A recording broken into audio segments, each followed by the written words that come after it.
Same vibe, same vibe, same vibe. All right.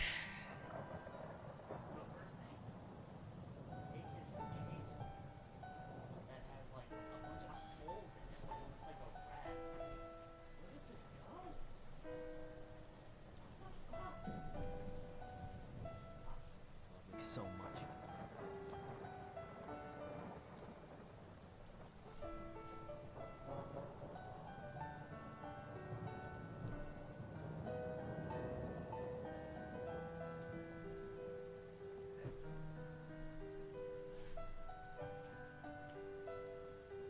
Okay, that's fine. That's fine. Your titty got caught on the microphone. Ooh, I know what you guys want. Check this out.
Wow.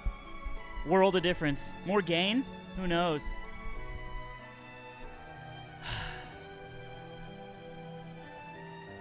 All right. Let's take a second. And let's figure out what we're doing with our time for the next something something. I have a list of tasks to do. And I'm going to organize these tasks and they'll be done in front of you guys. So let's see. Let's open up a classy notepad file, as we do. Classy notepad says, okay, first things first. Clean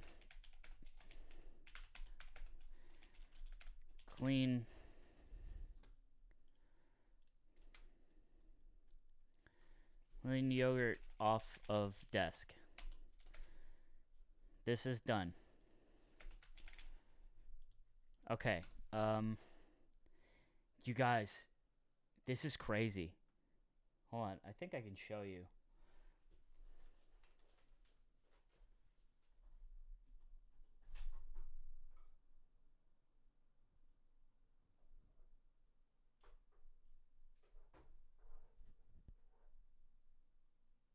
It's not the worst in the world, but it's not the best.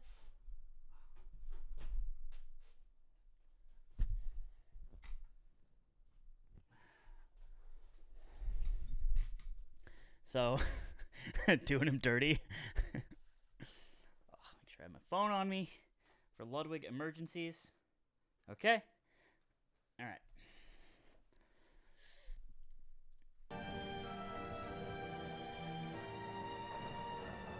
Okay.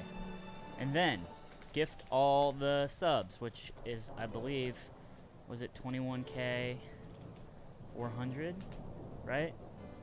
Got to do that. I actually called to get our debit card capped, uncapped. Well, not uncapped, but increase the cap for the day. Fucking A. And then I think that's all administrative. Oh, put cables in. So Ludwig has this cable that you've seen on his ears. Should make sense. Look at this.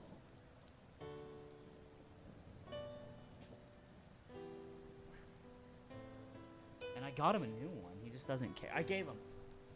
I said, I got you a USB extender for your mouse. It's on the ground, very far away, as if he threw it. All right. Yeah, I would use our credit card, but we maxed it, so.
All right.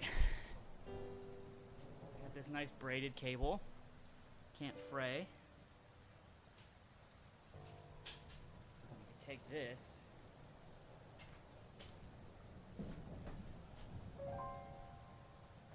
Okay. I don't know why he doesn't like wearing headphones. I don't know why he's so against it. Okay. See, this is my fucking adult ADHD. I only remember the last thing I talked about. I had a list to do this in this order. This feels very loud.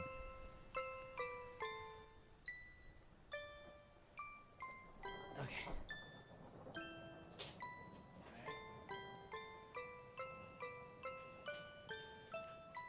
I'm gonna use these cool headphones.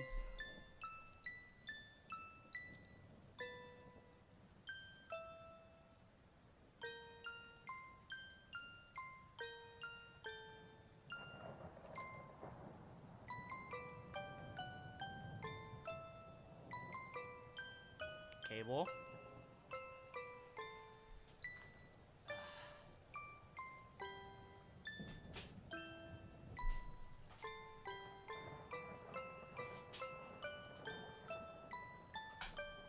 And then, this is such a mess. There's like 7 controllers he doesn't even use here on the ground.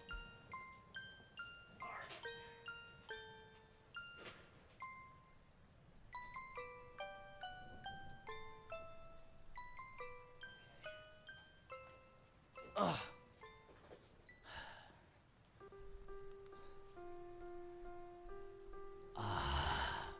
Amazing. All right. Next up.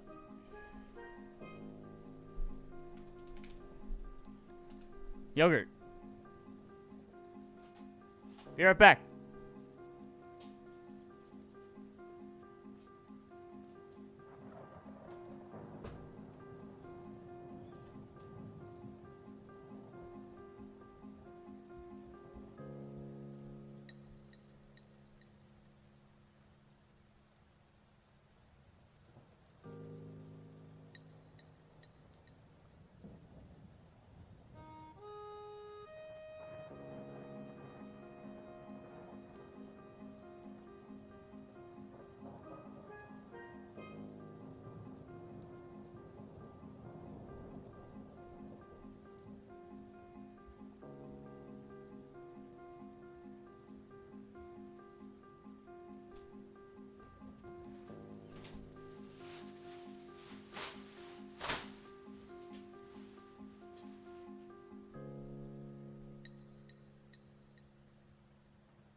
I don't even know where to put this yogurt spoon.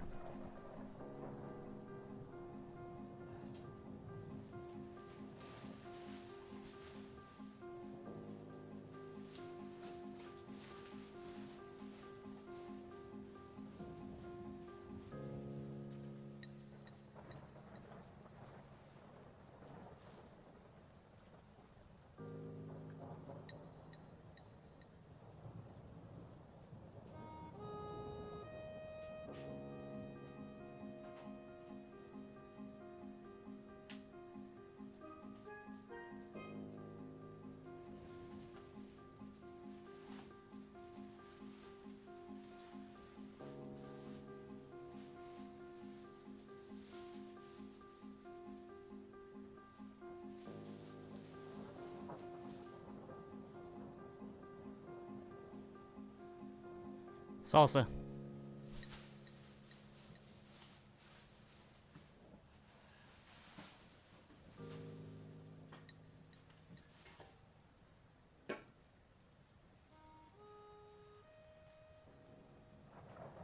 This was overturned. Still over half of it.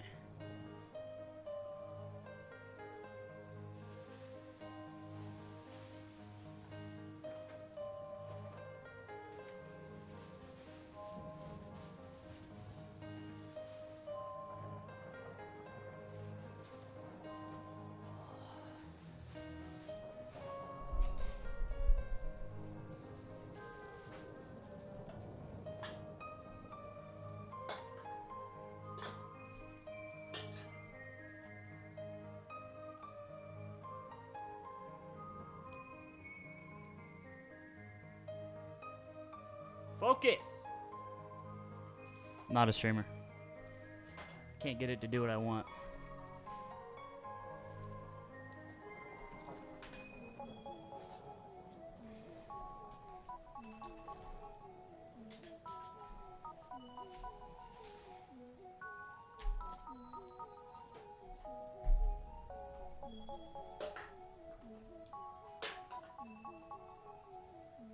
This is next to a Sony A7 III, which is just soy sauce. And the Sony A7 III is a great camera.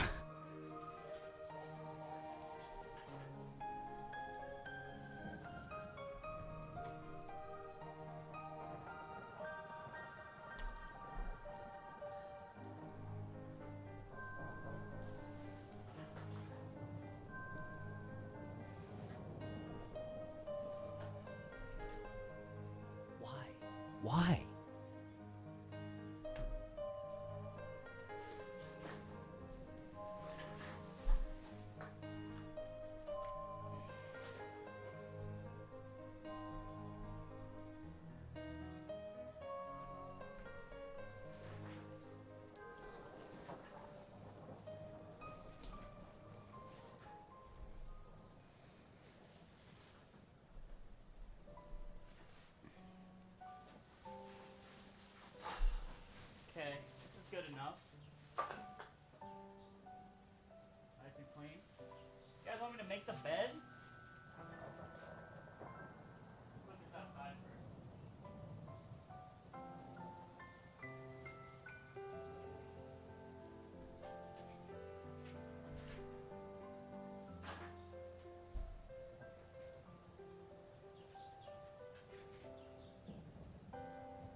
All right, I'll make the bed. How is it 19 hours? It was just 9 hours a little bit ago. Ludwig is truly an artist.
Dude, those cable clips that, like, you can attach to, like, Rest headphones on and stuff, they cost $7. He's never asked for one once. Now I'm all hot.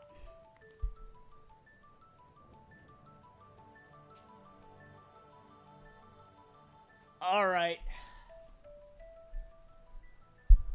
Boys. Anyone can do this. I'm about to show you.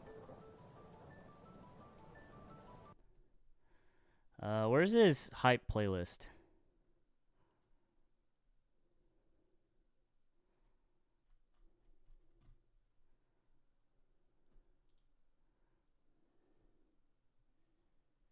It's literally a playlist called Hype. Okay, here we go.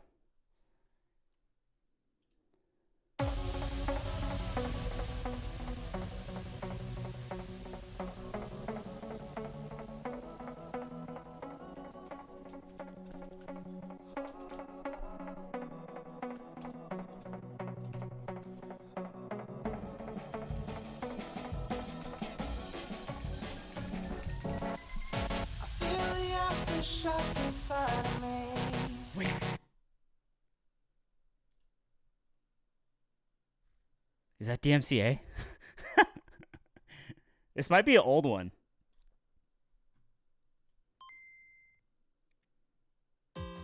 There we go.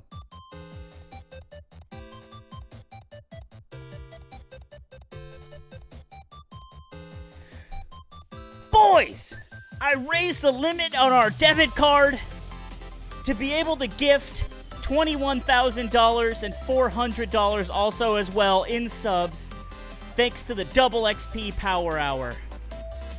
And now, I'm going to do that. So give me a sec. It's hard. It's hard to figure out, because I don't know what cards he has. On here, he has a bunch of tabs, and I don't... He is. How do you gift yourself? Do you go to the channel? And then I got to put in the card info. Gift a sub. Okay, I got to do this 20 times and change. Okay. All right. And then I got to change this card.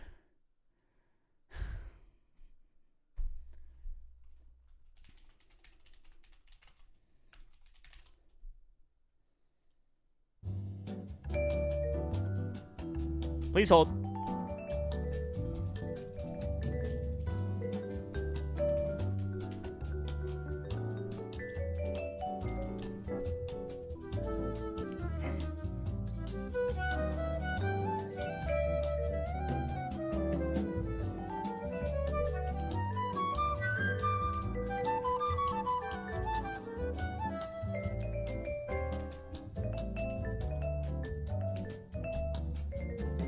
Technically, it's my card now.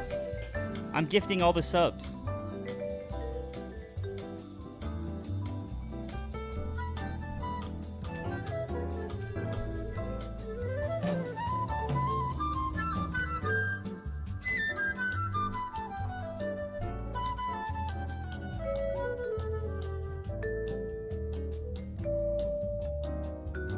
Okay.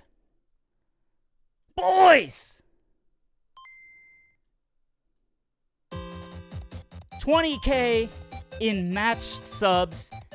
I doubted his abilities. I doubted his powers to be able to shill. And here we are, about to jack this timer up another 10 fucking hours. I don't know how he does it. He was so confident, and I was like, it's not gonna work. But here we go. Please don't block my card.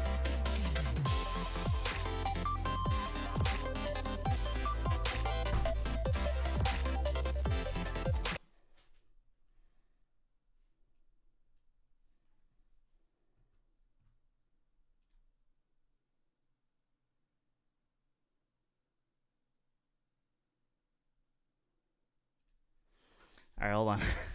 I figure it out.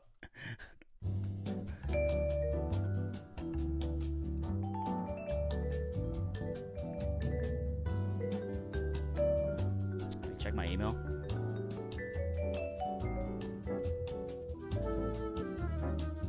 We can keep doing this. I'm so hot in here. Off goes the hat. Ball time. Ludwig lost his hair? Whoa!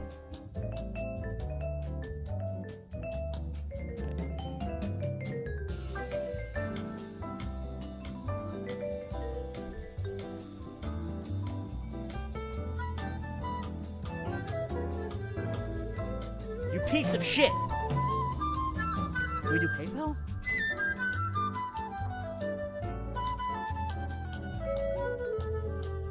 He's probably gonna fucking block us there too.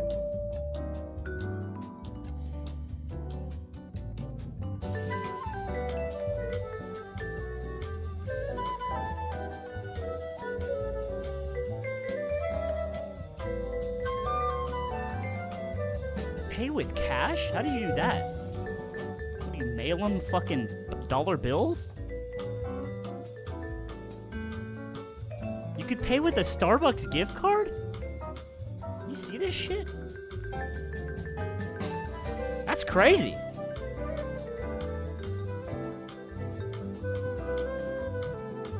You can pay with all these brands. What the fuck?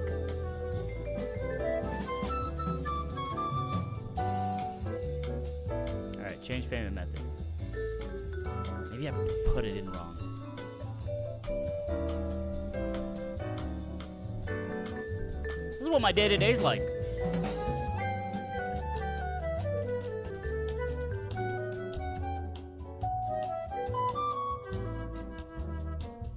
Try again.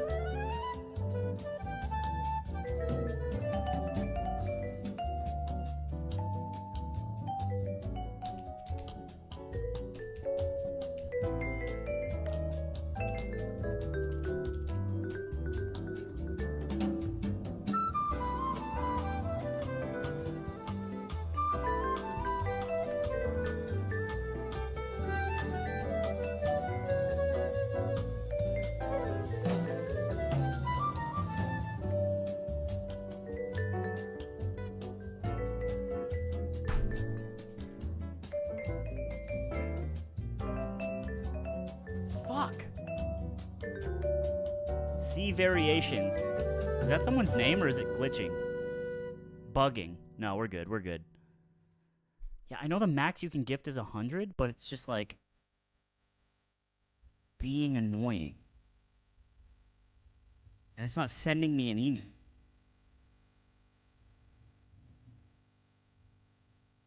Alright, try different card.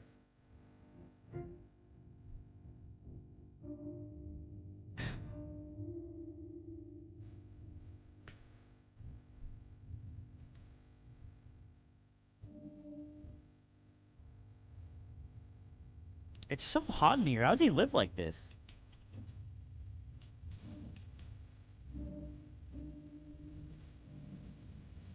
This card maxes at 10k. So I can only do half. For now.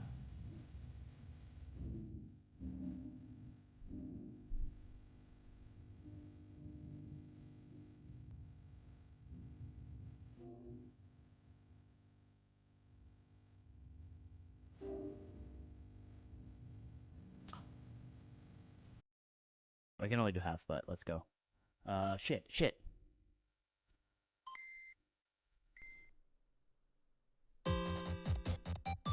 it work? Is it coming? Did it work? There we go. Thank God. Stressful. Alright, let's do it again.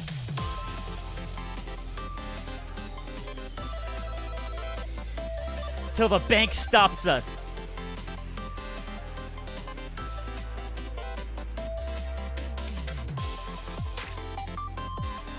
Rip it again!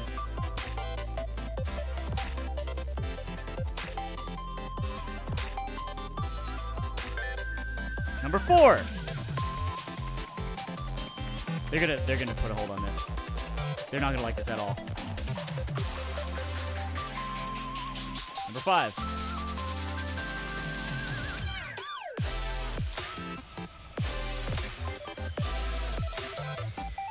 I have to do this 20 times or 40 times.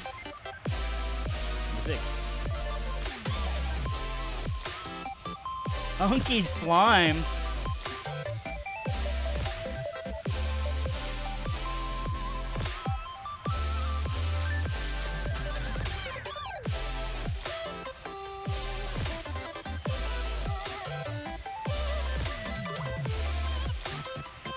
I promise it's not fraud. If the bank's watching. Unfortunately, it's not fraud.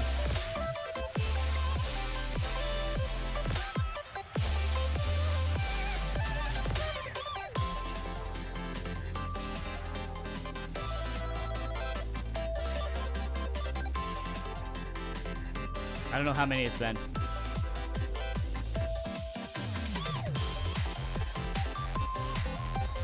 How many charges is that?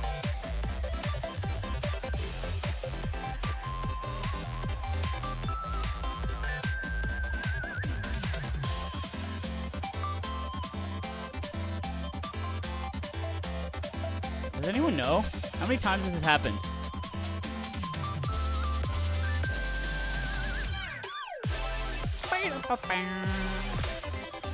Did it feel good to pull the trigger this time? No, because I'm afraid it'll stop working.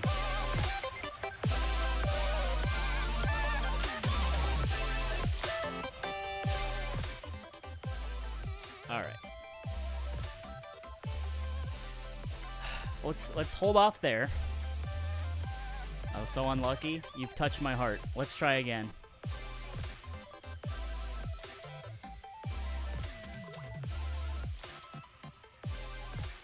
There's another hundo.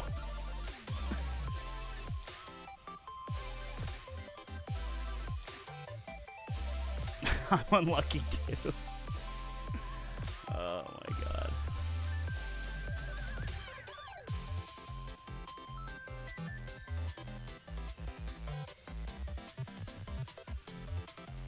There you go. Unto you, chatters.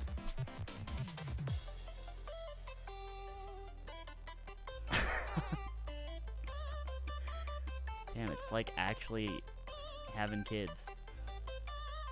You show mercy to one kid, and then they all want Christmas presents.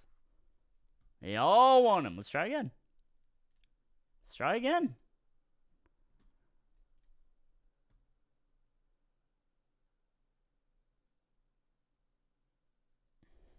I'm just gonna keep. I'm gonna suck it till I can't. Till they stop me. There's still this fucking yogurt spoon here. Okay.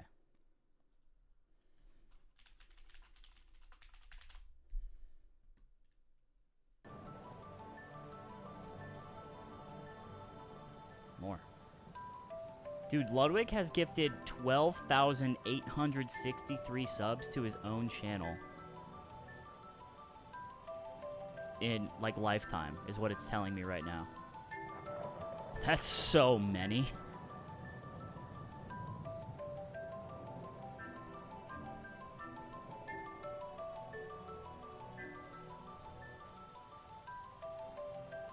Inflation. Okay. There's another 100. Let's do it again. It's bullshit they cap you. It's not bullshit. It's annoying in this one instance. Okay, there it is. Declined. So, that's probably 10 or 11. Okay, we declined the card successfully. Great job, everyone. We maxed our credit card. Ugh. There should be another one coming. All right. Slime's not a stall. That's just true. I'm gonna lock this.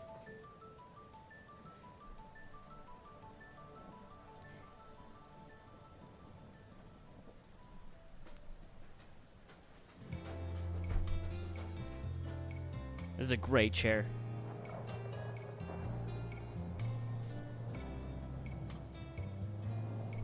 All right. It is a Herman Miller Aeron. Dude, how does he do this? I'm not comfortable at all.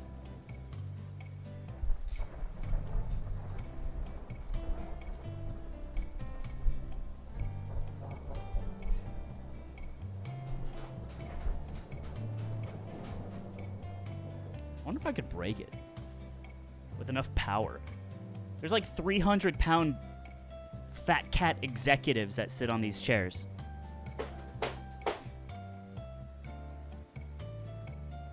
Pretty sturdy. Ugh. All right. This energy is not gonna last. Okay, there's my fraud bank message. This was me.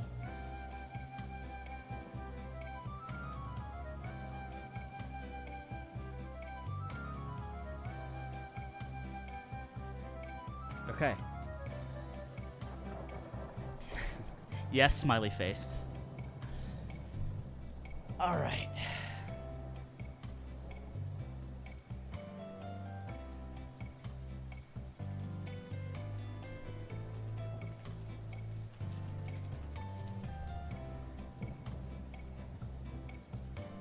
Got about half? We'll figure it out.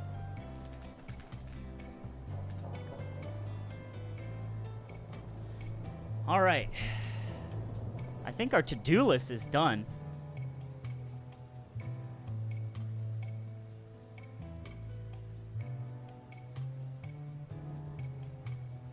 Oh, a fourth?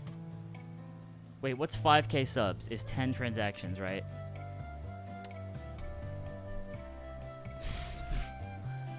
One-fourth? We'll figure it out. This is enough. Okay, rest assured it will go into the subathon. It's just that this is enough time. You know what? You'll probably love to see the number go up when Ludwig gets back, so I'll save it for then. But the subathon won't die, and this will be paid out. It's just that the bank keeps fucking me. They keep bending me over and just raw. Stop. Let me spend my rich friend's money. Ugh. Alright. Okay, so what are we doing today while Slime's here? Uncle Slime Saturday. What are we doing? I have an itinerary. You ready? Wrote it down. Okay, the first thing. Slime FAQ. We are going to... I'm going to get all your stupid fucking questions out of the way. All the things you ever wanted to know that you keep asking, we'll do. And then Ludwig FAQ. So this is a time in which I can answer any questions about Ludwig that you guys might have that perhaps only I would know. Obviously that don't, breach his personal life. And then, something I wanted to do, segment, understanding chat with Collins. Basically, I want to do market research, like to create a series of mood boards and archetypes of chatters. English major, by the way. With testimonies from people, from regular chatters like you, calling in and describing your chat experience. That's right. Okay. Segment 2. That's as far as I got. Then truck, maybe. Truck. After. Nice. Okay. So let's start here. Does he have word on this thing? Word pad. Brings me Bing? What about Google Docs? Love it, Google Doc. So then you guys can snipe the URL.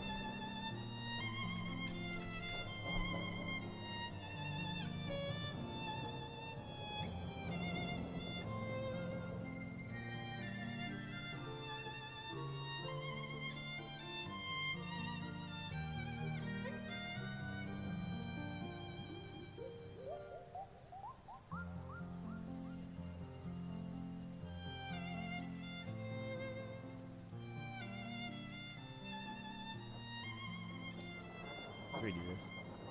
Hold on back.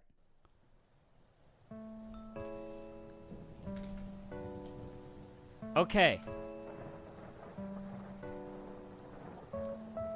Nintendo Calm. I don't like the thunderstorm in the background. This'll do.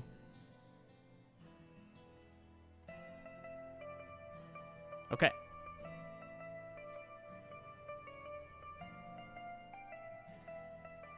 Here we go.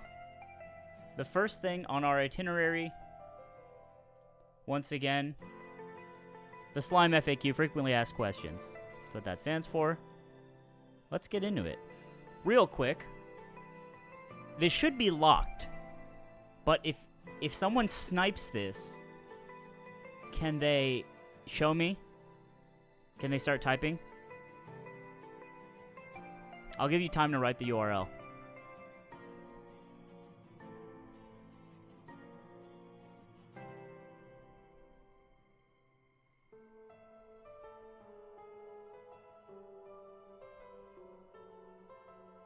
Who's fat? Who's the best type racer?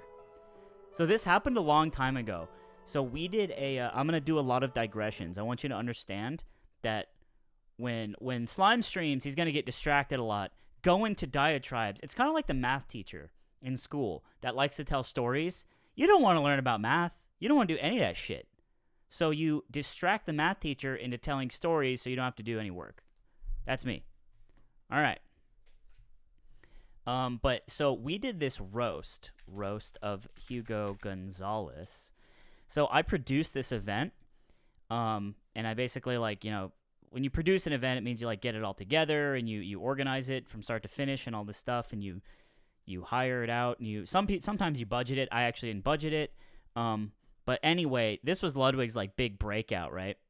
And he was featured on a panel of roasters for this man, Hugs, Hugo Gonzalez, who is a 47-year-old Melee Samus player, okay? And, yeah, a lot of you guys kind of heard of Ludwig when this happened, and it's because I selected this panel of writers. Sorry. I selected this panel of roasters to you know, roast Hugs. Some were his friends, some were, like, you know, not so much his friends, but they're funny. And then I hired a team of writers to write jokes. Where is it? Okay, so there's our boy. Look at him. Look at how cute he is. We like him. Guy who stole, over there, done. Guy who stole your girl at a party and basically cucked you. There was a live audience. It was really cool. This is also where the what sound comes from. It's actually our friend Ben saying what to something Ludwig is saying. All right, so the reason I brought this up is because we had this Google Doc just full of jokes that we worked on for weeks and weeks and weeks. And Ludwig, after the roast, went over it on stream. And at the time, it was the most amount of viewers he ever had. It was like 800 or something. I know. And he starts going through it, but he didn't hide the URL, and it was unlocked because everyone needed to collaborate on it. So someone went in to the document and fucking locked it and changed everything. And we were so bummed out. And so I will never forget that. So I'm like, always be prepared to have your Google Docs sniped. Anyway.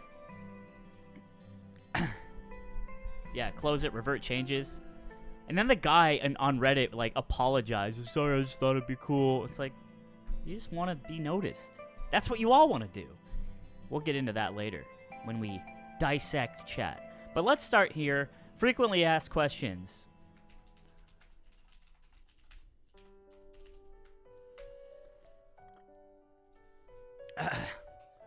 And now we conclude the frequently asked questions segment of Slimes.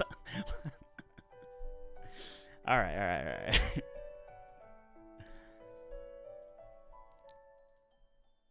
Okay. But yeah, no, I can answer this question. I began noticing a receding hairline at the age of 23.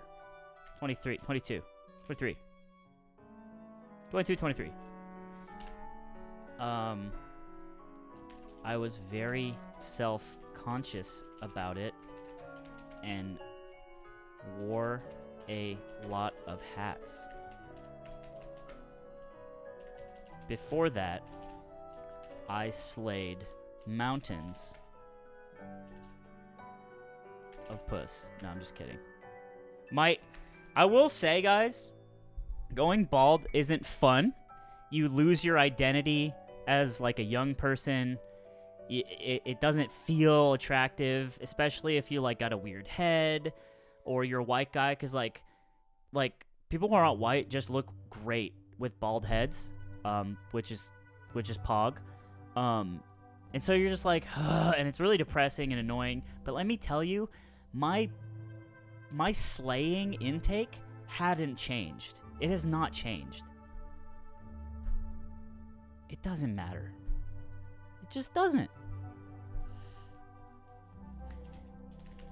It continued to dwindle throughout the years, and I decided that once I turned 30, I would shave it all off and call Gigi. I messaged Ludwig one night, a few months after turning 30, and said, "Do you want to shave my head on stream for content?"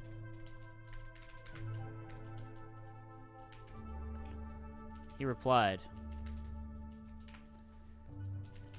"Do you want to sleep on it?"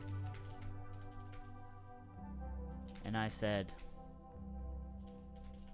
"Nah, rip it." And I've been bald ever since. Yeah, I'm not trying to format this. If I wanted to, and said, comma, fucking, and do this and do. Actually, this keyboard's really annoying because the number pad has to be toggled. So whenever someone else speaks in dialogue, you have to do a line break. That's the rule. But if people continue to talk, you don't have to break the line. It does look better. Is that a sufficient answer? Does anyone want to know anything more?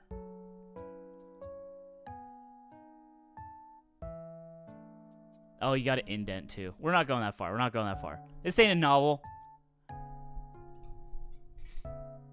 Is my dad bald? My dad started balding at like 60. So I got the bad genes.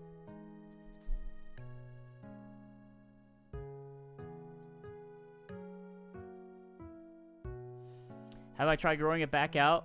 Yeah. It doesn't look good. You can actually see it here.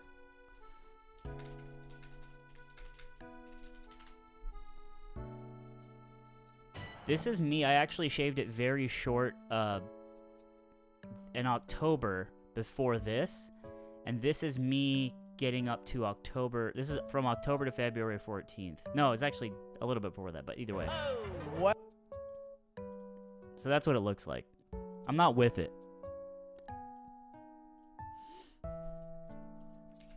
My mom's dad, bald as shit forever. And that's where it comes from. But basically, I was tired of being like, I'm over it.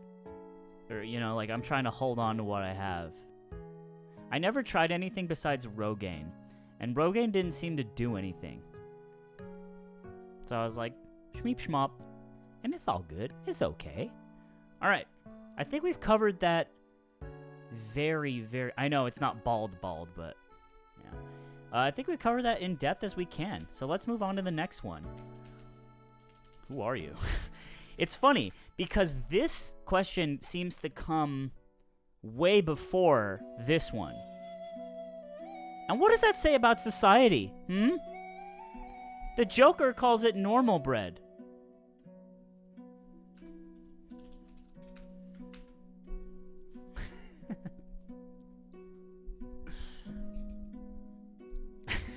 He's already... I don't believe that. All right. So this is a good question to ask. Who are you? Who are you? What are you doing here? I'm Owen Wilson. I'm here in Vancouver. Wait, what'd you say? All right. My name is Anthony Bruno. I am 30 years old and grew up in Colorado. I moved to Los Angeles when I was 25 to try and write for television, specifically sitcoms, because I was raised by TV and felt it a spiritual necessity to try.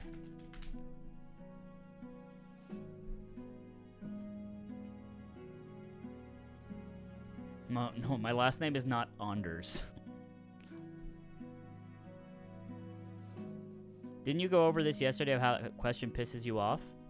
Yeah, but that's not the point, because this is a solicited environment in which to talk about this, which is kind of cool. Yeah, my middle name's Anders. Bruno is such a cool last name that people call me that instead of my first name, at least growing up. At the time, I was playing a lot of Super Smash Bros. Melee because my best friend had made me watch it and attend a tournament in Denver. We went to EVO 2014, and the rest is history. While in SoCal, I worked as a copywriter and made a lot of friends through 99% the Melee community. I love this fucking song. Change the paragraph style to fit page? That's fine. One of these young men was Nick Yingling.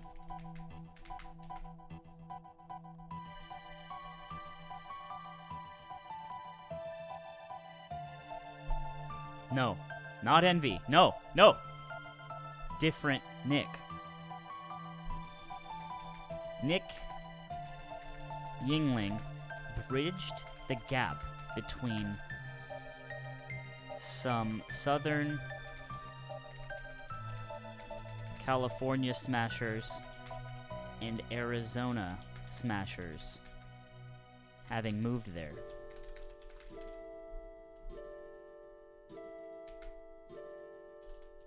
Ludwig went to ASU.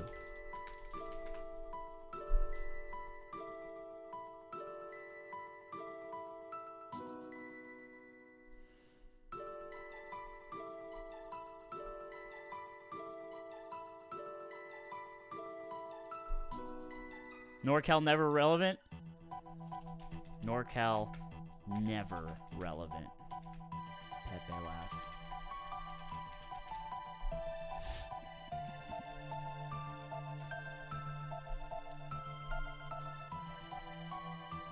In the summer of 2017, I think we can just continue listening to that for now.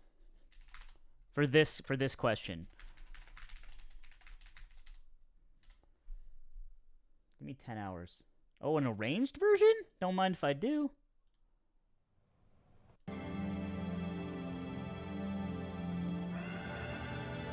No. Hell yeah.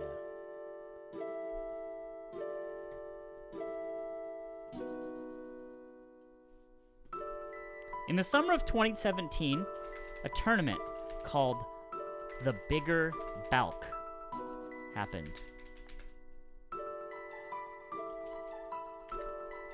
Nick Yingling, Ludwig, and a assorted group of AZ Melee players, including Bin, Mikey,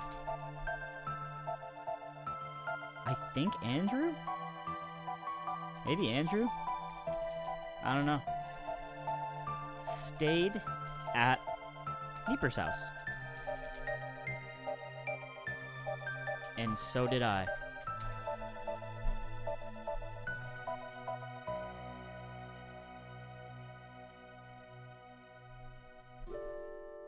Is it ethical to use this much passive voice? Fuck you. No, it's not. No, it's not. But I'm doing it anyway. This isn't a novel?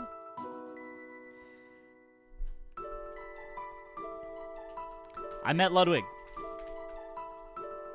No, wait, you know what? Okay, we'll back up, but hold on. Ludwig and I had been doing stuff in Melee. He ran a stupid as shit parody Twitter account, and I ran a Chad Cool podcast that was funny and sick.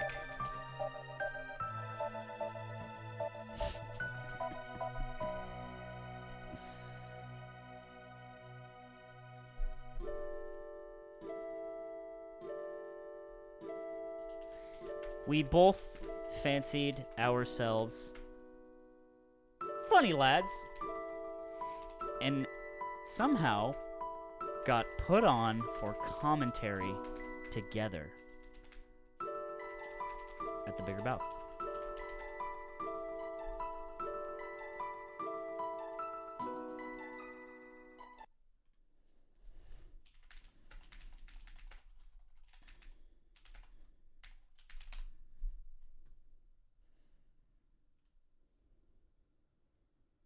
When he has one dyslexia. Okay, so this is mostly like a me commentary reel, but Ludwig had a lot to do here. A match due to improper Here's buffer. Raptor, he's a great guy. So so we're gonna. Oh shit! Got vape, Premier Vaporizer Network. Come vape, dude. Come get your young vapes. Use code BALK20 and you can vape all day, like my case. You could do it. Yeah, that could be you. I'm so much better at selling out now. I'm so much better. See that guy in that picture? Also, pretend for a moment that you have friends, and they send you stuff.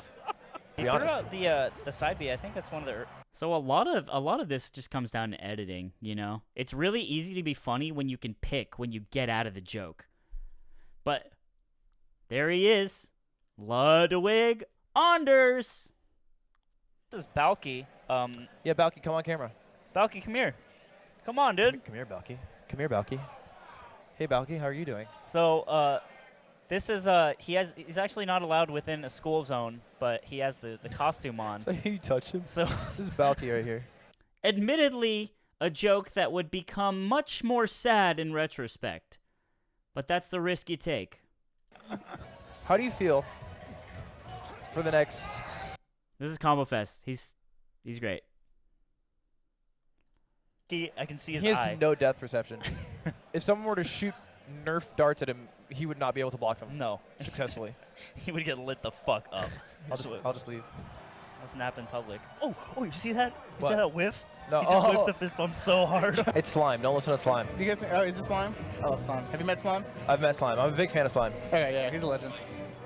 I wouldn't call him a legend. I'd call him an average person at best, but What'd you say? yeah, he's really cool. Yeah, no, he's a hammy. Stuff now. What an amazing clip. God. I can't believe that clip. Oh, man.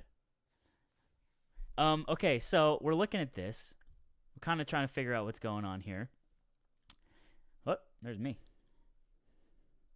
So when we did commentary at the bigger Balk, we became friends. I said, this guy's funny. And when people are funny, I actually tend to overvalue them as people way more than I should. It's a character flaw that I've been working on for a long time.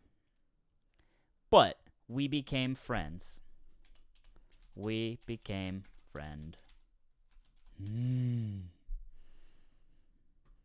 then I said, Ludwig, come on my podcast. You're funny. Feds are. What's up, guys? Welcome to the Bad Melee podcast. It's We're sending pictures to Becky, dude. we're sending pictures. Really? We're gonna do this right now. You trying to get in one? Oh Yeah, my it's god, this is what happens when you're that vain. Can you get in, boys?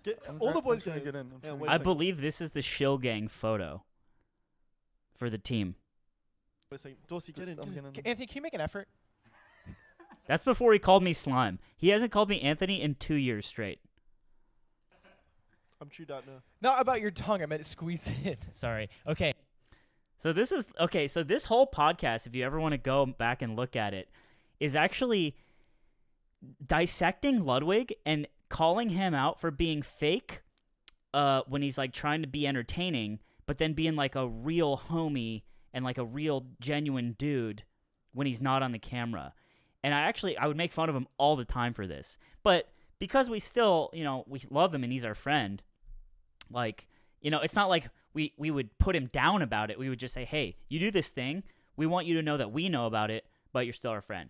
And it's funny because over the years, he's sort of merged those two things into one ball to where he acts very genuine on camera. And then when we're off camera, it's like in the kitchen, how it always is.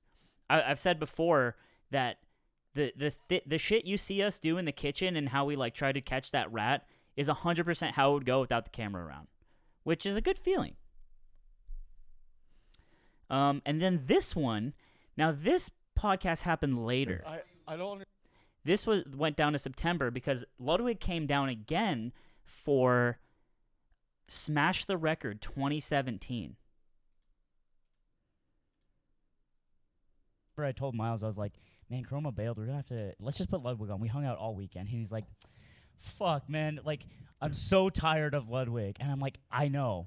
Jesus. But we dude. got to put him on. Running these personal bits. Yeah.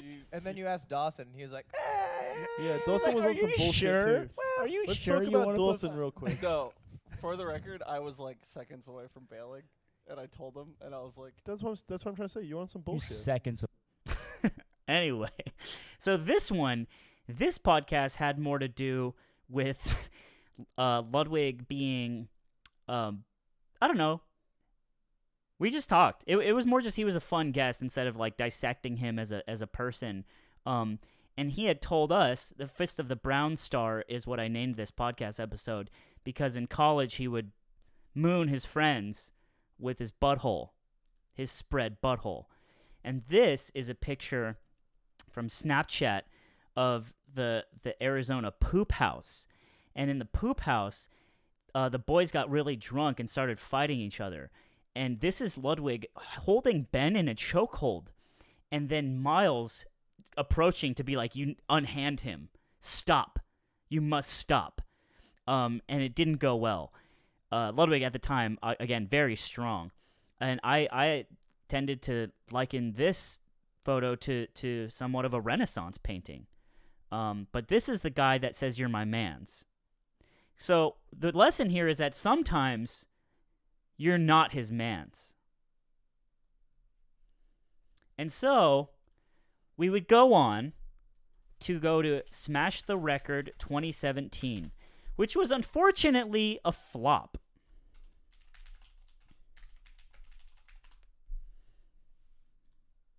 He's coming. my I'm so nervous. God. I'm so nervous. He's looking at me. Dude. Do you have Look how young I look. Yee. a water form? Yeah, Peepo G, not his mans.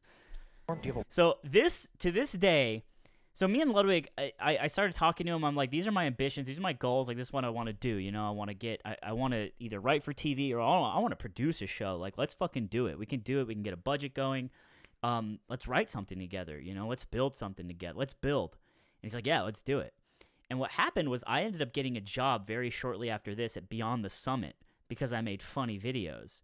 And then he got a job at Snapchat, I think, at the same time. And so, like, I got really concerned with doing well at my job instead of, like, chasing something I think I cared about more. At the time, I didn't know I cared about it more because, like, you get to work in video games, right? That's the great lie that esports teaches you, is that any opportunity to work in the space must be sick because it's video games, right? But usually it's, like, just another job. And if you don't already like what you do, it doesn't matter what you're, like, copy-pasting the theme of. You know what I mean?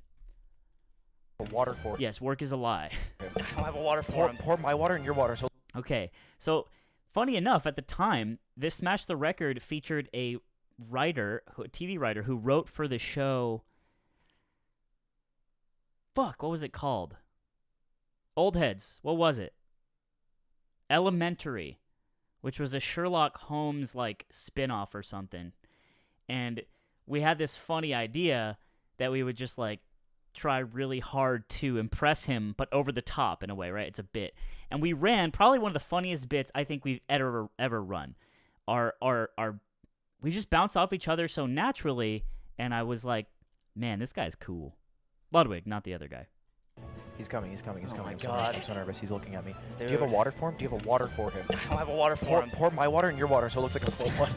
Quick. Don't spill it on the... Damn it. He's not looking. There's water everywhere. All right, quick. We'll never know. Is there enough? If there's not enough, there's not enough, dude. Oh my Just squeeze the bottle and then close it. Squeeze it and close You it. got it. Hey, what's up? All right, What can I do for you?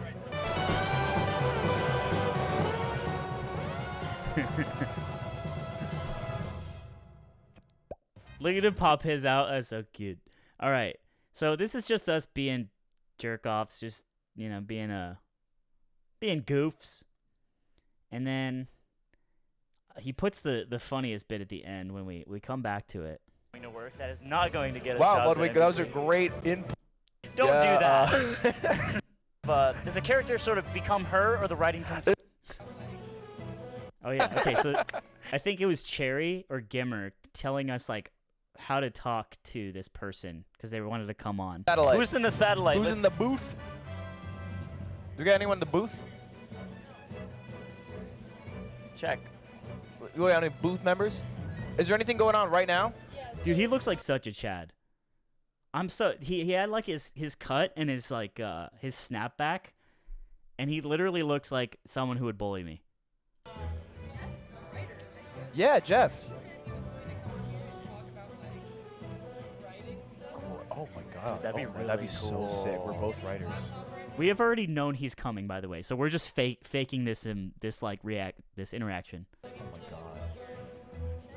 Oh my God. Oh my. How do we finesse this guy to get jobs at NBC? Yeah, we're both writers. We need jobs. Guys, he works with Chad, elementary. please tell us how to finesse Someone this guy write a to good get a idea. job. What do we do? It's elementary, right? Do you know anything about elementary? No, we gotta research. Good research. Hey, I love your I love the episode with the guy, and he did all those things. Yeah. Oh my God. That take on Sir Arthur Conan Doyle's classic character Sherlock Holmes has me lolling. Lacey Lou. Lacey Lou's an actress in it. Lacey Lou? Isn't Johnny Lee Miller so great? It's Lucy Lou, you idiot. You ever see Charlie's Angels? Shucks. I'm screwing it up already. I'm choking. Oh yeah, we I'm were told choking. not to All swear. right, you be the hitter with the knowledge. Natalie Dormer's in it? I don't know these names. I'm the color analyst when he comes on. I'll You can't finesse this. I'll like just say zingers. I'll say zingers. You give him the knowledge. So let's just practice. Who's an actress on it? I'll be Lucy- Jeff. I'll be Lucy Jeff. Liu. I'll be Jeff. Yeah. So I've been working on the show for a couple years. That's gang. That's my job. You need to hit him with the stats and analysis. I can't say that's gang. all right. I used to say that's gang to literally everything. Try again. Yeah, I've been working on the show a couple years. Just big fan of the. Yeah, that's cool. What's it like working with Lucy Liu? Is she sort of does the character sort of become her, or the writing comes? Lucy. Right. Okay. Don't Yeah, do that. That was color. That was color commentary. I was adding on to it. That is not going to work. That is not going to get us. Wow, jobs Ludwig, at The way he calls back to this later. That was a great input. Anyway, if you're free, we have a writing stint open. And I was like, hey, Excuse me, Slime, I'm talking. We have a writing stint open. It pays $300 an hour. If you're down, I'm ready. I do not work at Cane's. I just like the hat. I like the chicken, and I like the the sauce. stock. Not seeing any donations, Chrome. Okay, here he God. comes. This is not a drill. He's sitting in the This is middle. not a drill, guys. We need to. It is our dream to become writers. He's coming. Oh my I'm God. so nervous. He's looking at me. Do you have Dude. a water for him? Do you have a water for him? I don't have a seen water. the water Close it. bit. Squeeze it. Close You it. got it. Hey, what's up? What can I do for you? Yeah. Okay. Jeff King is coming? Oh, he writes elementary. Oh, you're going to speak with us? I'm up for it. Oh, that's so great.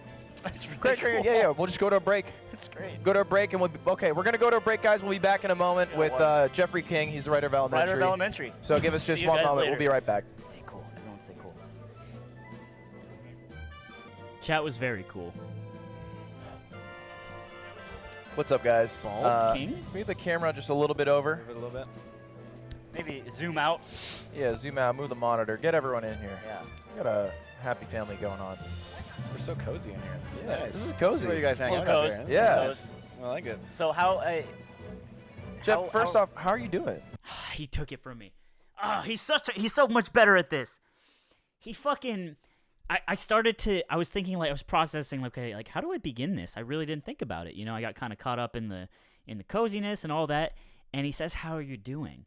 What a great question. Now I'm seasoned. I nail that one. But well done from Ludwig. How are you doing? Guys, I'm so good. Are you thirsty? I got a water if you're trying to. I've heard not to drink the water. People have been telling me. What? They've literally been texting me not That's to drink a the water. weird thing to say. People It's just water. It's the secret's out. I don't Look, know. whatever, all right? I just heard the Look, seal watch. cracked. The seal just cracked. Oh my god. So you're a writer for Elementary. I've never seen the show. What is it about? You bastard. I'm sorry. I have seen good the one. show. Can I give my small pitch, then you correct I'm everything I curious. get wrong? I'm Fuck, curious. I know Lucy Liu is in it. Lucy Liu, isn't it? Lucy. She's a great actress. I could not believe he did that.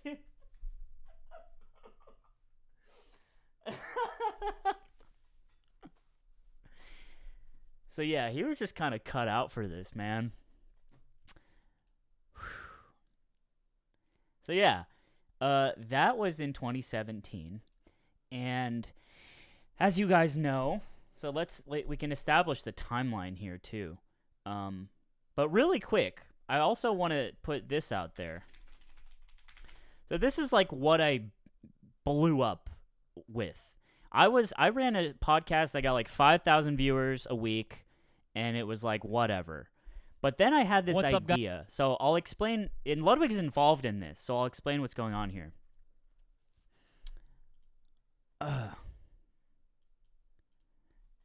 Okay, so this is a tournament called Red Bull Gods and Gatekeepers that happened in 2017, and at the time I was friends with people who were at the Cal Poly Pomona esports like group, right? And I was in the Facebook group, which is how you talk to smashers and coordinate. At least you did back then. Now when COVID comes out, I hope we switch to Discord, but who knows?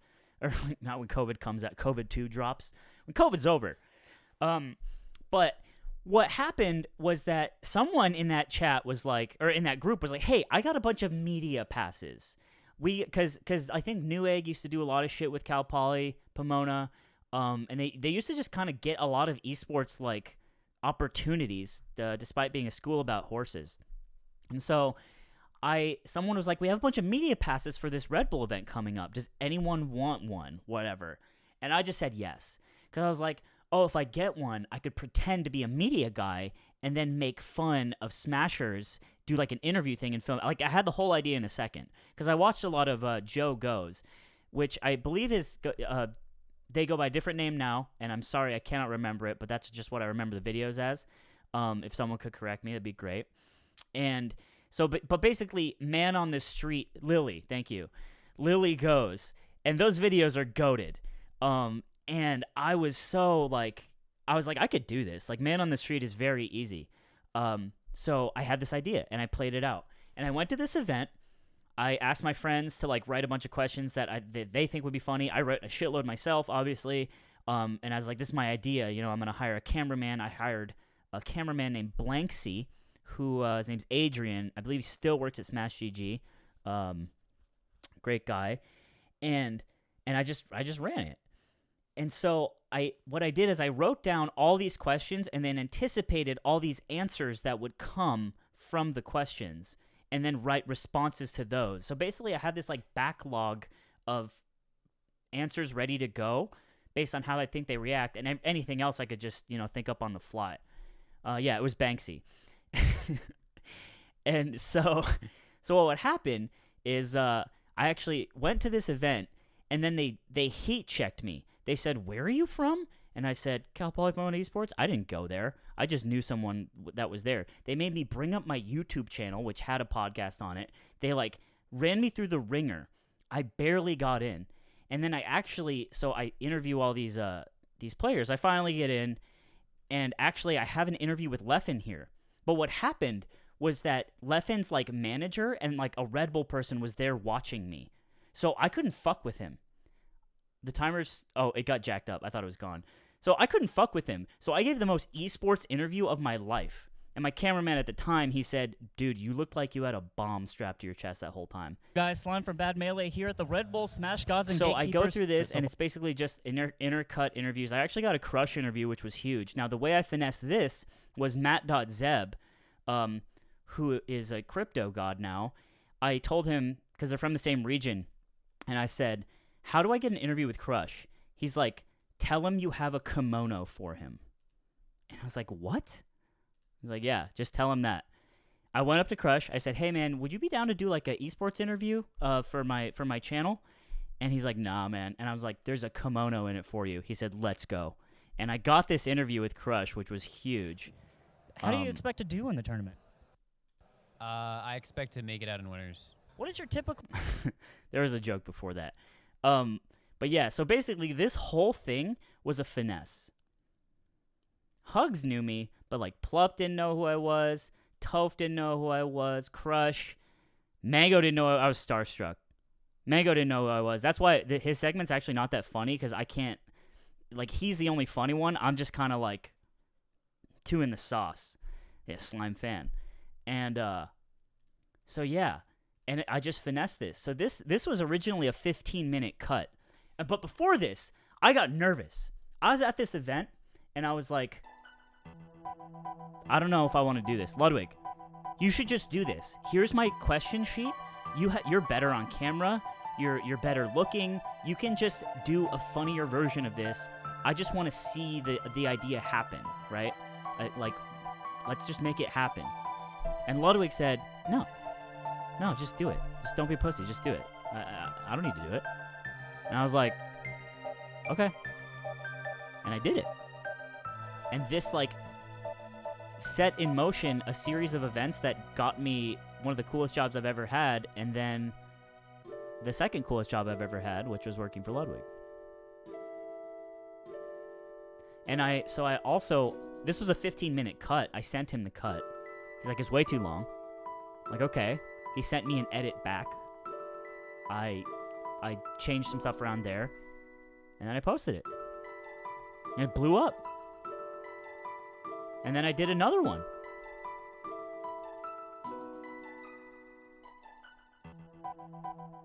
Where is it? I did another one at Big House a couple weeks later. And then Ken Chen messages me and said, "You want to come do one at Summit?" I said, okay. And then Ken Chen says, "Do you want a job? We're expanding." And I said, okay. Okay. And all the while, Ludwig, the timeline,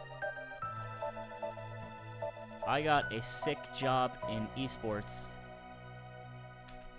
and he got a job at Snapchat.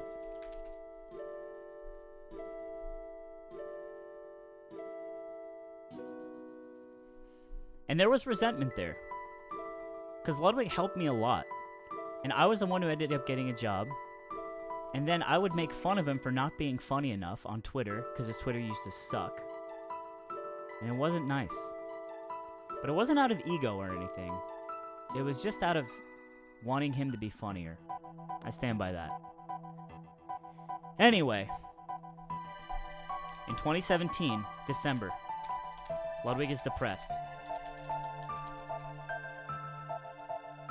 He turns on his stream and plays Getting Over It while getting fucking hammered.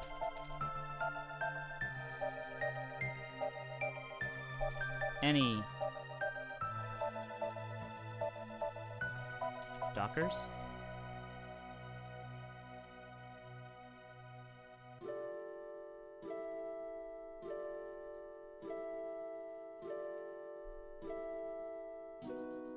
History is written by the victors.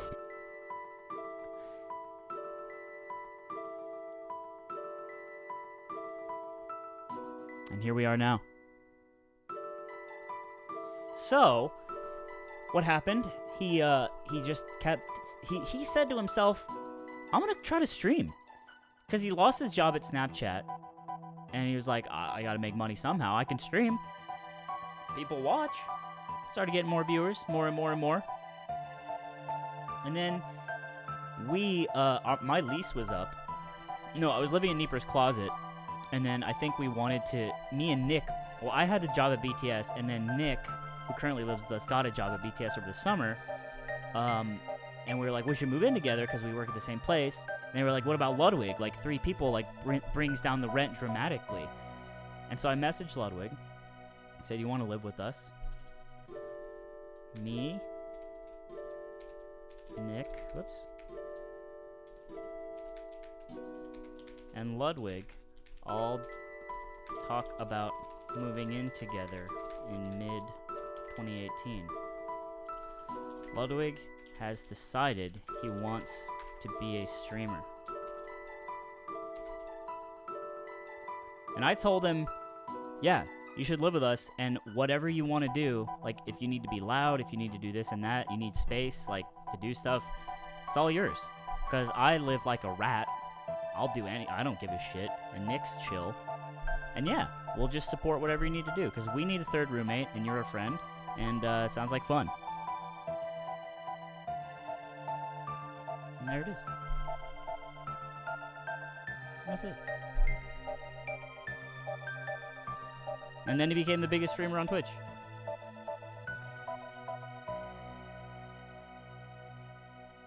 And I'm so proud of him. Narrowly avoided being a Kyle skit, almost. Ugh. So this is more, I guess this is a more long-winded way to ask this question. Alright, man. Next question. Ugh.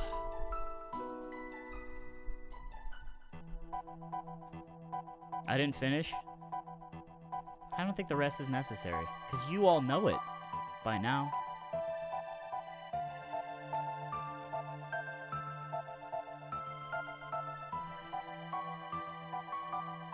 You prefer Doggy Man or Kitty Man? I like Kitty Man because he's nicer to me. You think summits change a lot going from the house to a studio? Yes. But I think those are also just changes that come with growing as a company. Good question.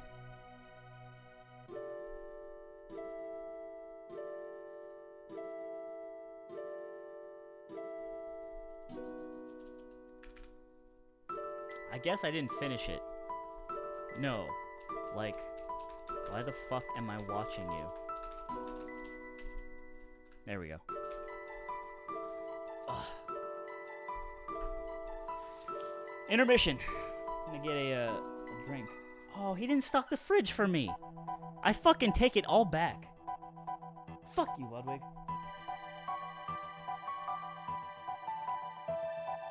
Let's get one of these floor LaCroix.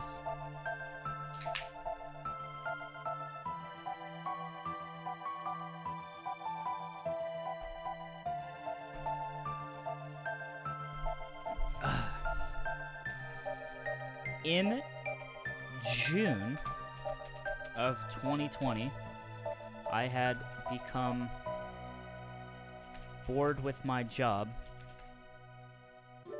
and very much enjoyed working from home due to COVID.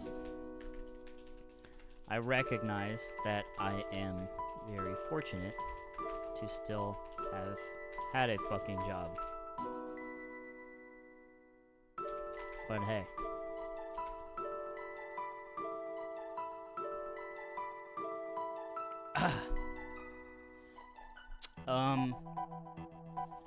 I asked Ludwig if I could come work for him.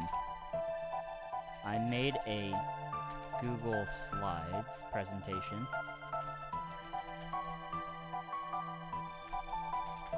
and showed him when he was like 60% awake.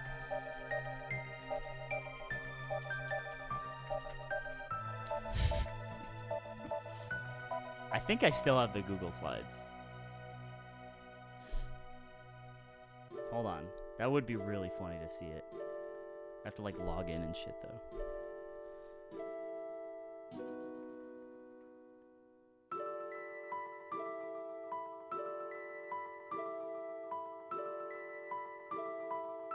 It's on my computer. I'd have to show you later.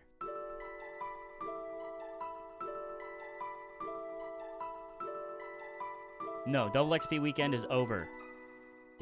I still need to gift about $15,000 in subs, but our credit card's maxed right now. So I have to do it when our debit card doesn't have a limit. Fucking...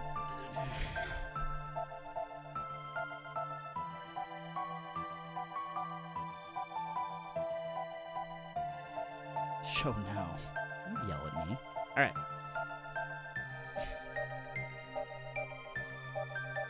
I made a Google Slides presentation and showed him when he was 60% awake. I said 100% no pressure. Let me know if it is ever something you are interested in. He told me a month later that he was down to hire me. I said, when? He said, right away. Then I quit my job.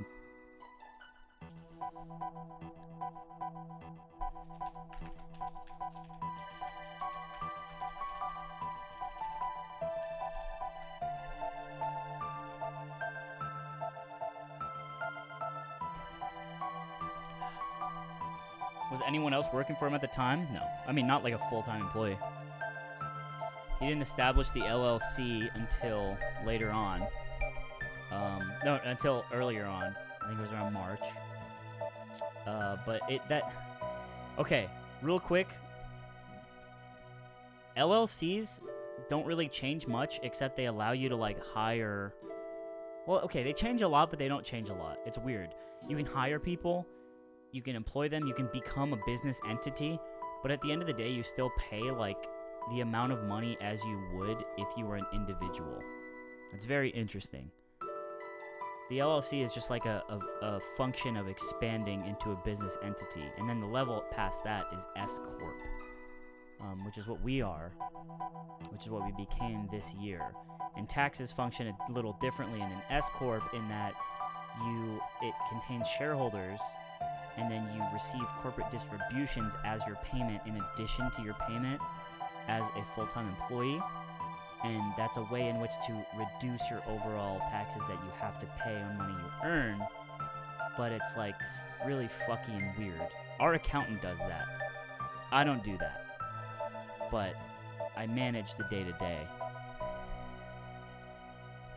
You want to buy shares? We have not had an IPO, nor will ever.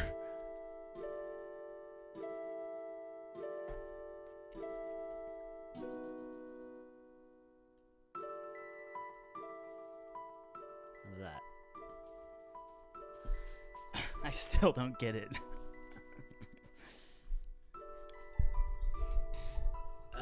No, we do pay the IRS. We pay a shitload in taxes. It's fucking crazy.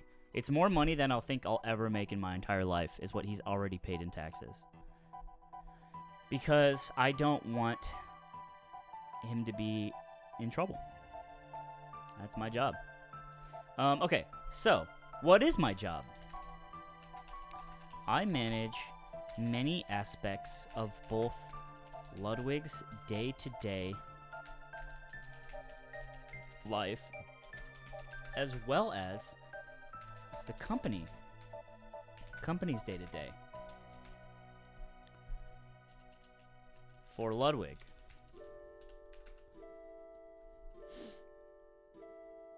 what do I do? Make purchases for him.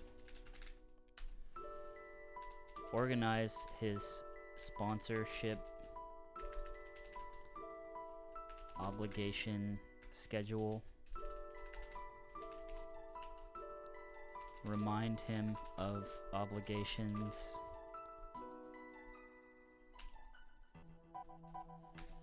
Keep track of what he spends.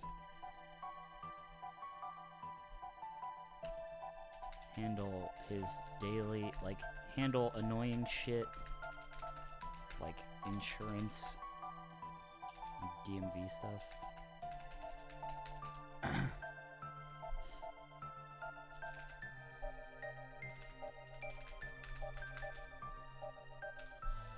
Take care of house maintenance.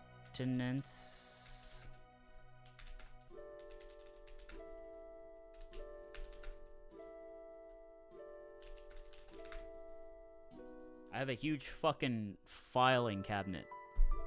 File. It's just one drawer, because that's all you need for one person. But, yeah. for the company. My official title is Vice President, which ultimately means nothing, just a legal way of allowing me to manage funds.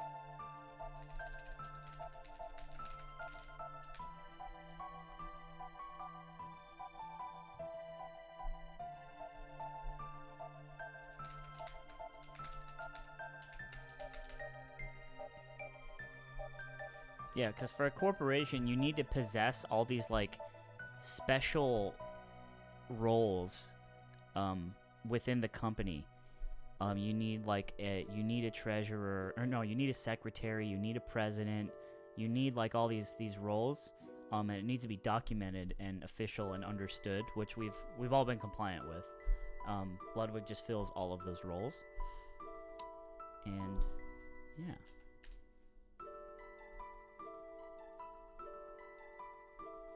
Who's the second lady?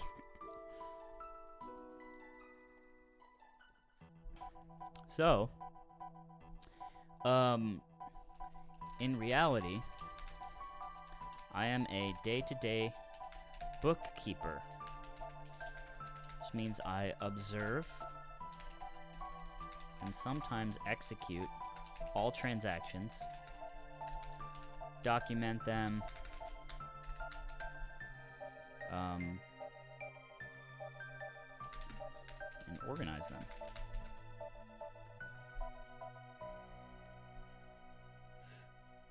Never seen a bookkeeper who picks up the president's trash? Clean up the yogurt on the desk.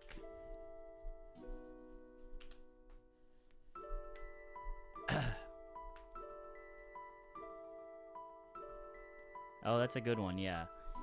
Execute merch drops from start to finish. Hire and pay contractors. Mods, merch, assistants. Pay contest stuff. Email contests, marbles, etc. This can kind of go into here.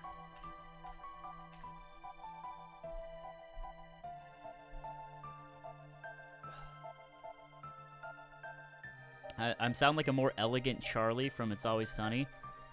I think Charlie and I share a lot of similarities, specifically how much we enjoy trash and rats and being sewer people.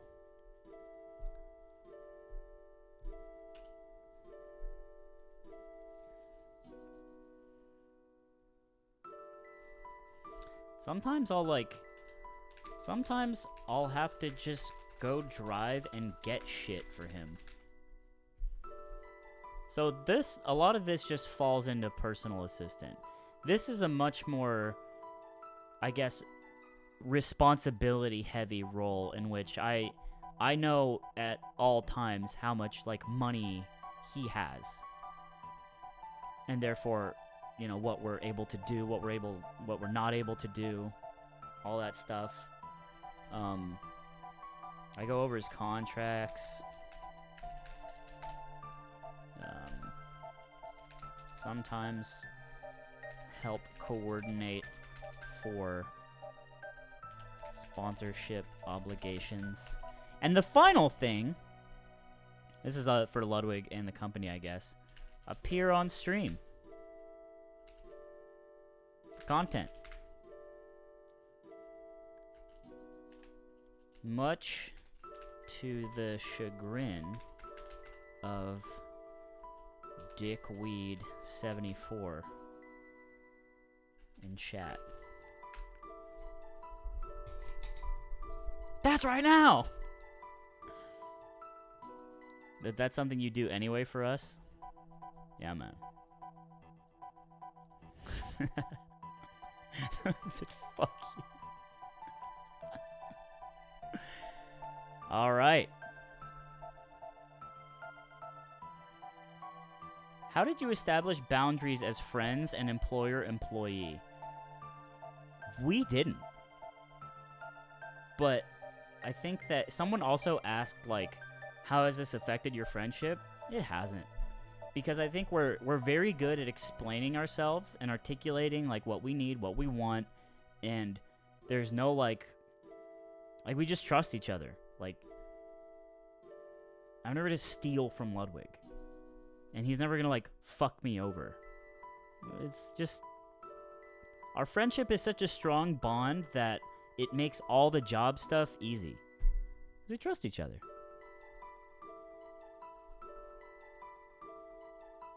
And like all things are transparent. He's like, I want to spend $100,000 on a big stinky piece of koala poop, 'cause it's pog. And I'm like, you sure you want to do that? I'll make fun of him. He's like, yeah, I want to do it. I'm like, okay. And I'll be like, yeah, you can afford it. You could rip it right now, or you could finance it, or there's a couple of different ways. Or if you want to wait, we have this coming up, and we have to pay taxes on this and this and this, and then you have this coming in later.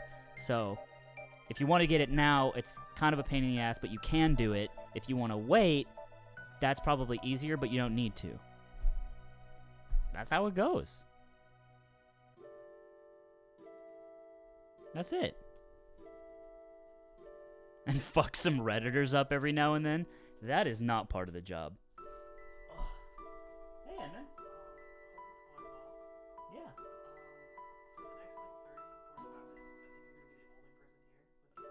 Okay. Yeah. Can you put him in? Can you put him in her room? Yeah. Okay. Animals.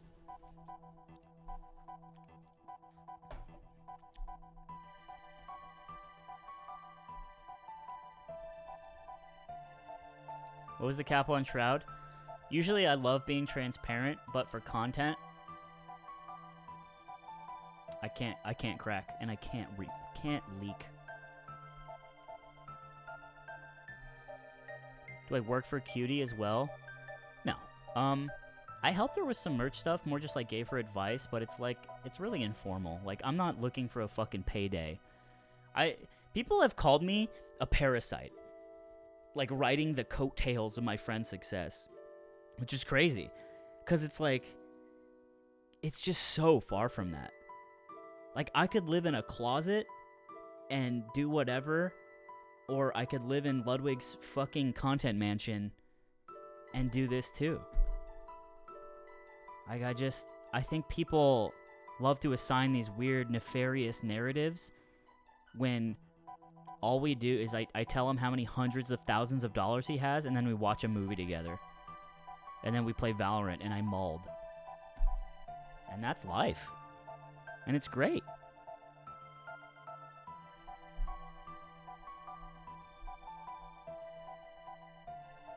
Who plays you in the Ludwig documentary? Stanley Tucci. Slime and Ludwig doing the Luigi ladder.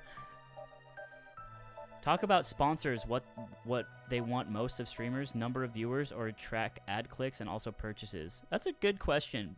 I can't speak to stuff that perhaps I'm under NDA, or to just leak in a sort of bad manner, but what I can talk about is when I worked at BTS, not the K-pop group, we did work with sponsors, and that's how media people get paid, right? That's how Twitch gets paid, is this idea that you will watch the screen, you will watch Ludwig pog at something, and then hopefully when the Doritos ad flies across really fast, you see that.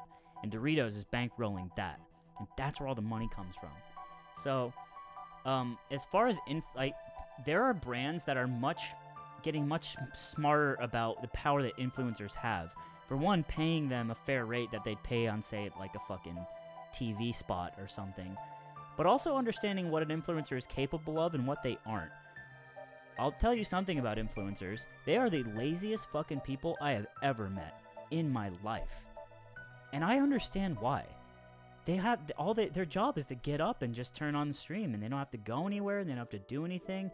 And even Ludwig is like this fucking go-getter, right? But you ask him to do something he mildly doesn't want to do, and he just shuts down like a robot. It's crazy. And so part of working as a brand and interacting with these influencers is understanding how lazy they are and what they're capable of doing in that space, and making sure you're like pricing accordingly, I think.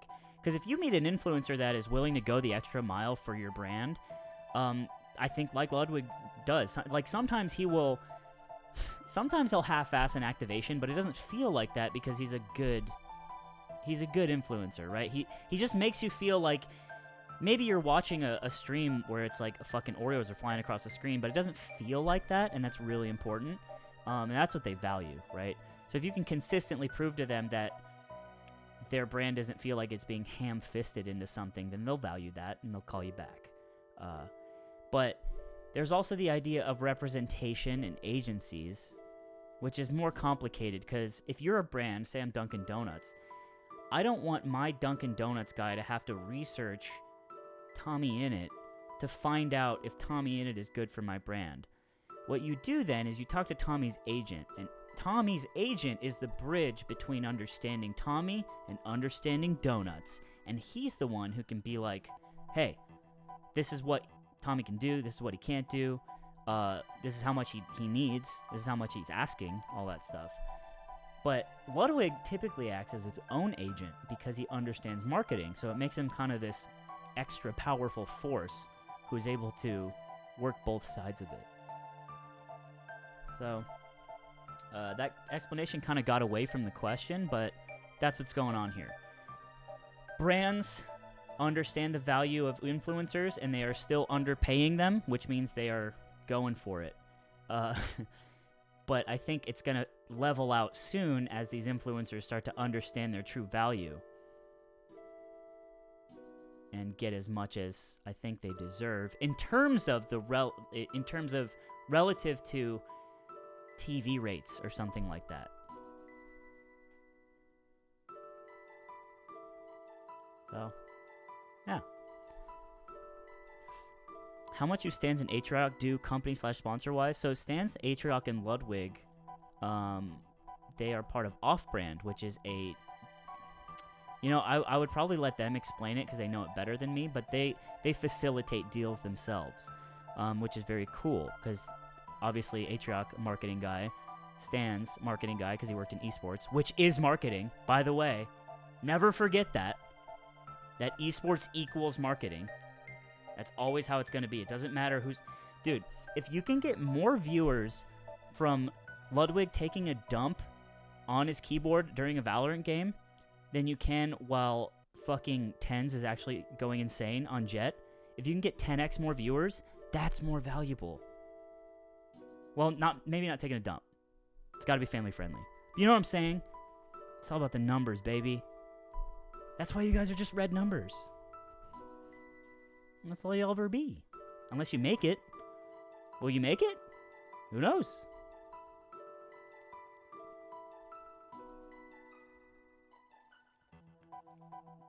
Also no. I don't know.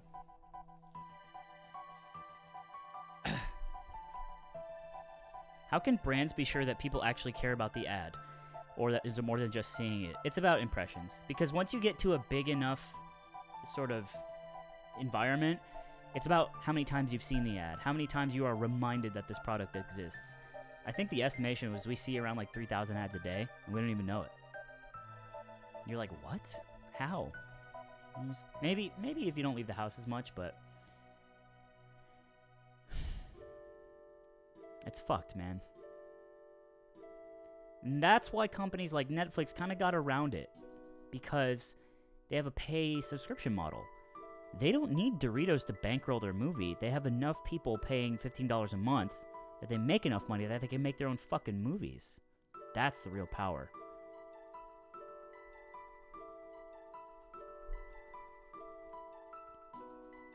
Do you think if Ludwig was a nobody today, he could get to this level again, or did he really get lucky? So let's talk about the breakdown of why Ludwig got good, or got big. And I'll leave this on here as I talk about this. We can start going back to questions as well. But what happened is that, so Twitch is a absolute dog shit platform for marketing itself. If you just stay on Twitch for the rest of your life, and do not use other forms of content distribution or social media, namely YouTube, we're talking about YouTube here, you are going to have a rough fucking go of it. And what Ludwig did is he cracked the code in that the stream is merely a factory for the YouTube content. He can do one stream and create 5 videos out of that. And the videos are edited very well by Shake and Polite, and then uploaded daily. So you get daily Ludwig content, and then you funnel those viewers into the Twitch channel, and you're creating a new fan base that exists on the platform. Because for a long, long time, what's up, Polite? Everyone was just kind of passing around the same audience, right? But what Ludwig has done, and what a lot of other influencers have begun to do, is bringing in new viewers elsewhere. Because Twitch is small as fuck compared to YouTube, right? So Ludwig realized this somewhere along the way. I don't know when it clicked in his head. Because he used to tweet out every time he turned on stream. Remember? Old heads remember? How many times does he tweet when he turns on stream now? When it's a sponsorship post, when he's obligated to. Which isn't a problem, but there's a difference there, you know? And, oh, sorry. Yeah, I can't scream like Ludwig does. The fucking gain on this mic is cringe. You're a YouTube frog. It doesn't matter if you're not subbed, by the way. And I don't mean that in like a shill, pejorative way. I'm just saying, if you're just watching on Twitch, and then... So the idea is to convert the YouTube viewer into a Twitch viewer into a sub. Preferably Raw Tier 1 or a Prime. You know what I mean? So it's like...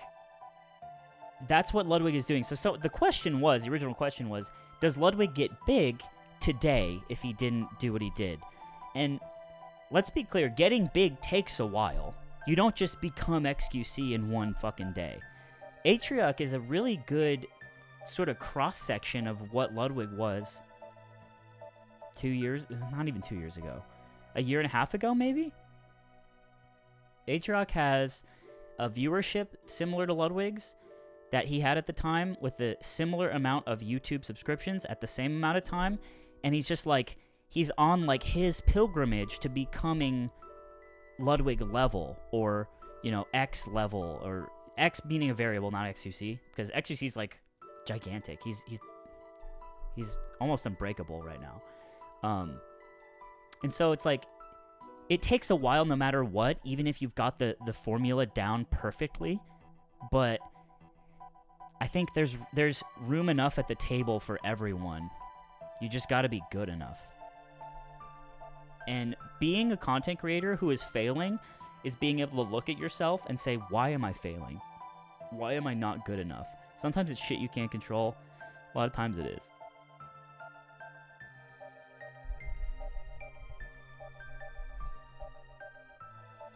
How would you define big? I mean, there's Atriarch and then there's Ludwig. Not to make comparisons between two friends and measure their successes, but like, I just don't know any other streamers at Atriarch's level. Maybe like Artosis? I watch Artosis. He is 100%. I am learning how you guys are fans of Ludwig by being a fan of Artosis. Because he's a boomer Brood War streamer who gets mad at the game like I get mad at my game, Melee. And he's funny, and I can just turn him on, and I'll watch him every single day. Every single day I'll watch him. And I just like, and I turn on Twitch hoping he's live at the time he's always live. And you guys do the same for Ludwig. And I'm understanding that when previously I didn't, because I was just, I don't know.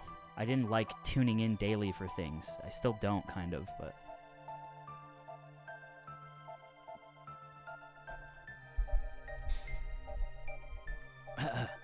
At what sub count would you consider being able to stream full time? That's a big question that has to do with your cost of living, right? If you live with your mom and you don't pay rent because your mom's cool, then what are we talking about?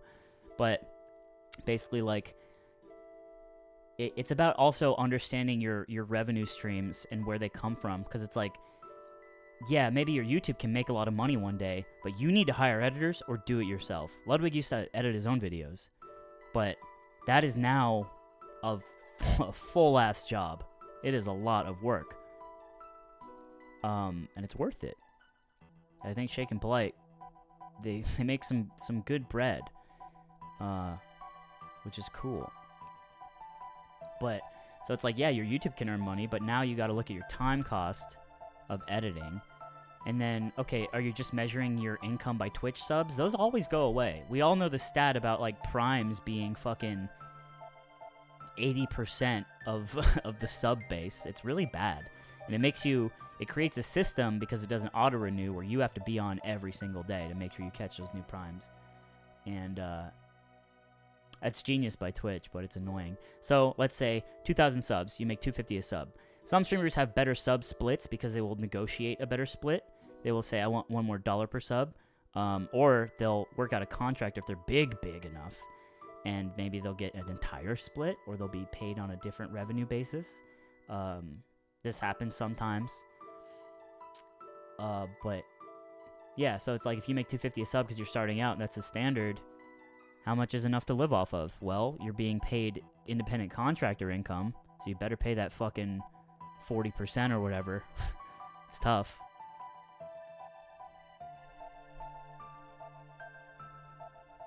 This isn't Twitch secrets. It's like some people have deals that are different than the standard. That's all.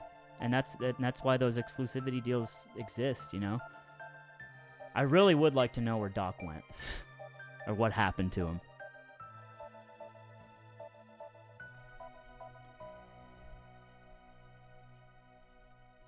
Do you consider streaming as a long-term career? It's a good question. Ludwig always says, he'd be like, yeah, 5 years, that's all I got. And I think Ludwig is concerned with his, like, legacy being sort of burnt out, you know? Sometimes you look at, like, oh, what's his name? The guy that you always say to get on the reads.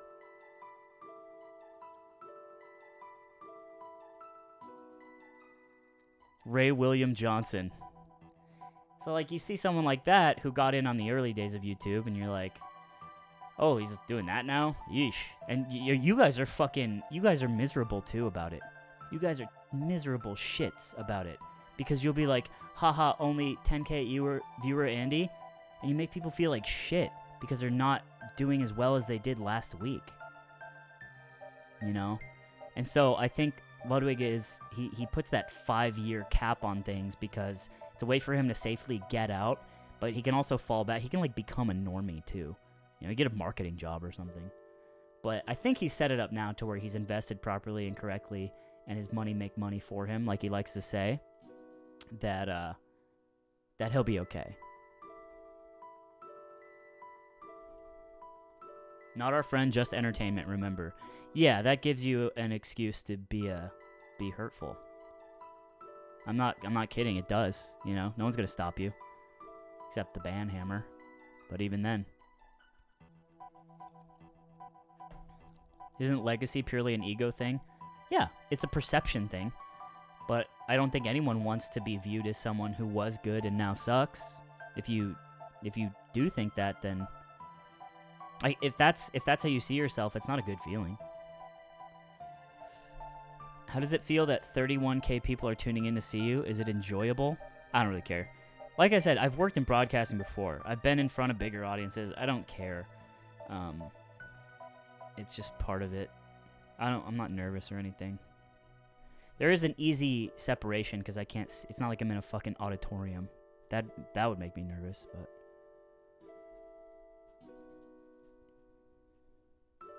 Is that why you don't care about being big at all?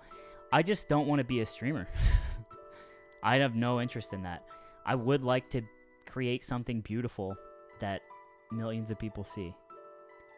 And I know that's really broad in general, but that's all I really care about. That's it. Do Ludwig and your other friends call you Slime? Ludwig calls me Slime, Cutie calls me Slime. Nick and Eamon call me Anthony. And Neeper calls me Brubo because he speaks like a child baby.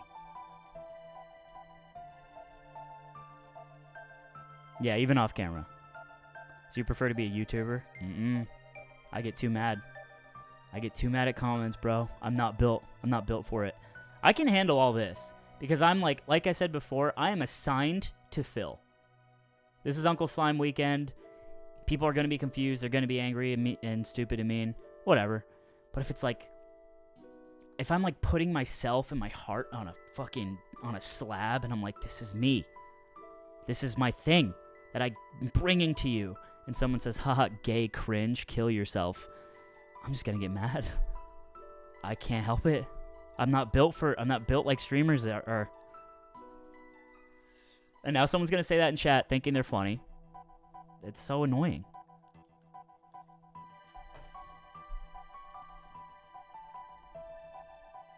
If you were a writer for a show and a big critic left a bad review on your writing, would you not maul then too? It's a good question. I think it depends. I think if a bad critic writes a review, I can just say fuck that guy. Because, okay, there's two things to this. You need to believe that what you're doing is beautiful and good. And you also need to believe that when it has holes in it and when it's not good, that you can see that yourself. So we've put out stuff for BTS that sometimes just like didn't hit. And it feels like shit because like we know what's coming. Because we know ourselves that this wasn't great. But sometimes I'll make something, or the team will make something that we're just proud of no matter what. And 100,000 people could hate it and we're just like, fuck, no, that banged. That was good. We love that. So there's a lot going on there. And it's not black and white. But it takes honesty with yourself. That's all. Rutherford and Rutherford was so funny, dude.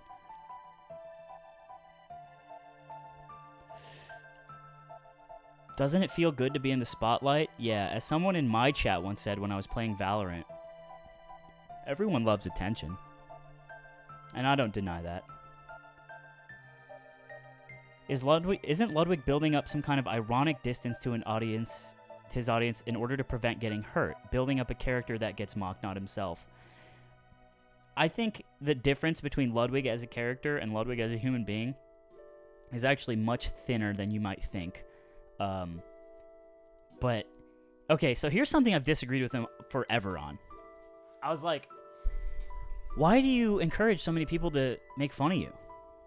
And he said, this was a long time ago. He might have changed his idea on this, but he was like, I think that, like, those guys can come into my stream and, like, make fun of me, and then they'll be nicer to other people because they're getting it out, you know? And he's like, and I don't care. It doesn't affect me, so I don't care. And I was like, you're fucking stupid, bro. I don't think it works like that. I don't think it works like that, dude. Has that ever happened to you guys? But he did say that a long time ago. And I think that's also why he's pulled back on, like, jokes about his appearance and stuff. Because I think at the time he said that, which was, like, back in the old house, that he was very concerned with just growing. And if 100,000 people are making fun of you for having a zit on your forehead, that's 100,000, 200,000 eyeballs. You know what I mean? And hopefully some of them will stick around and enjoy what you're putting out, even though they called you short.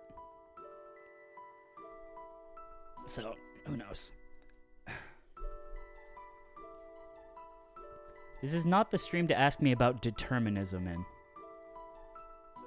Alright, let's get back to it. Here's my job. What other questions? We can wrap this up soon. Oops.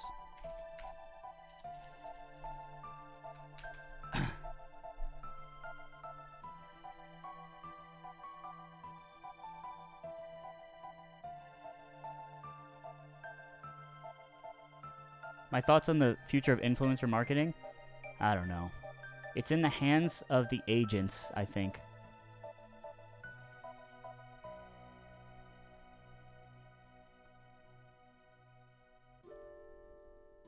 What has Melee done for you? Given me everything. If I didn't play Melee, I don't even know what my friends would be when I moved here. They'd probably be like dickhead writer wannabes. Like me. Ugh.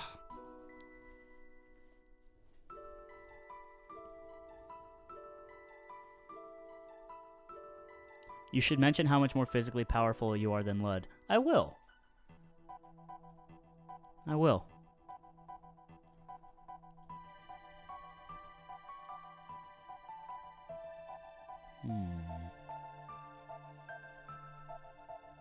What do you want to do next?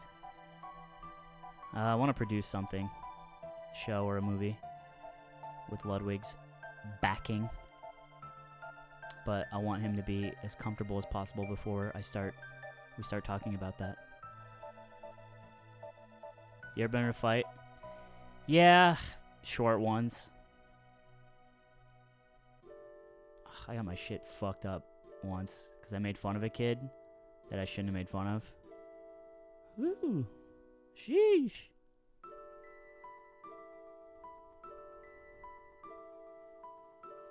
When you went over the Slime and Ludwig history, you didn't talk about Off the Sticks? No. I mean, I think everything from 2018 to now is very is very easy to search for.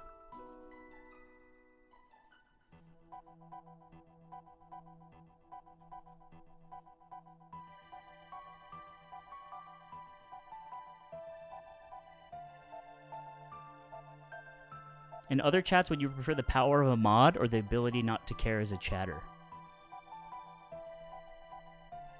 I think it's different. Like, if I'm just in Artosis' chat and someone's making fun of me. This happened once. I was in Steele's chat, and I was like, lol W'd at something that was funny. And someone added me and said, "Sup, pussy?" And I was like, and I went in Ludwig's chat. He was like, some mean dude that I had banned before. And I was like, wow. Rent free, I guess. I don't know.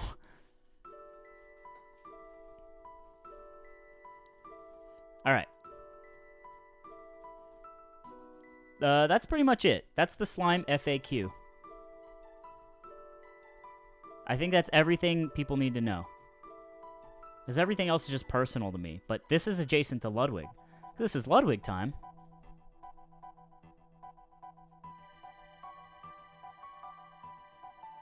No, the boat's staying in the canal. Alright. Intermission. I have to poop. What does he usually do? Does he put on a movie or something?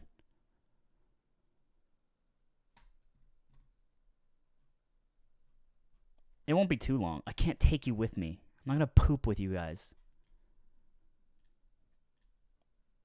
Pretends he'll be right back. Okay, hold on. Let's find something. Can we watch a Coney video?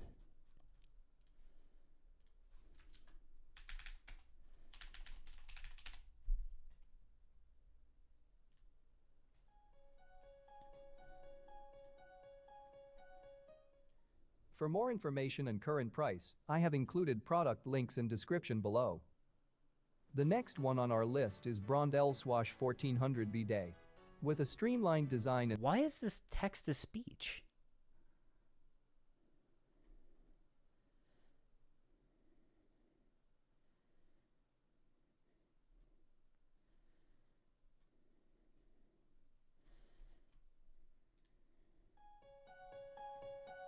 by this product.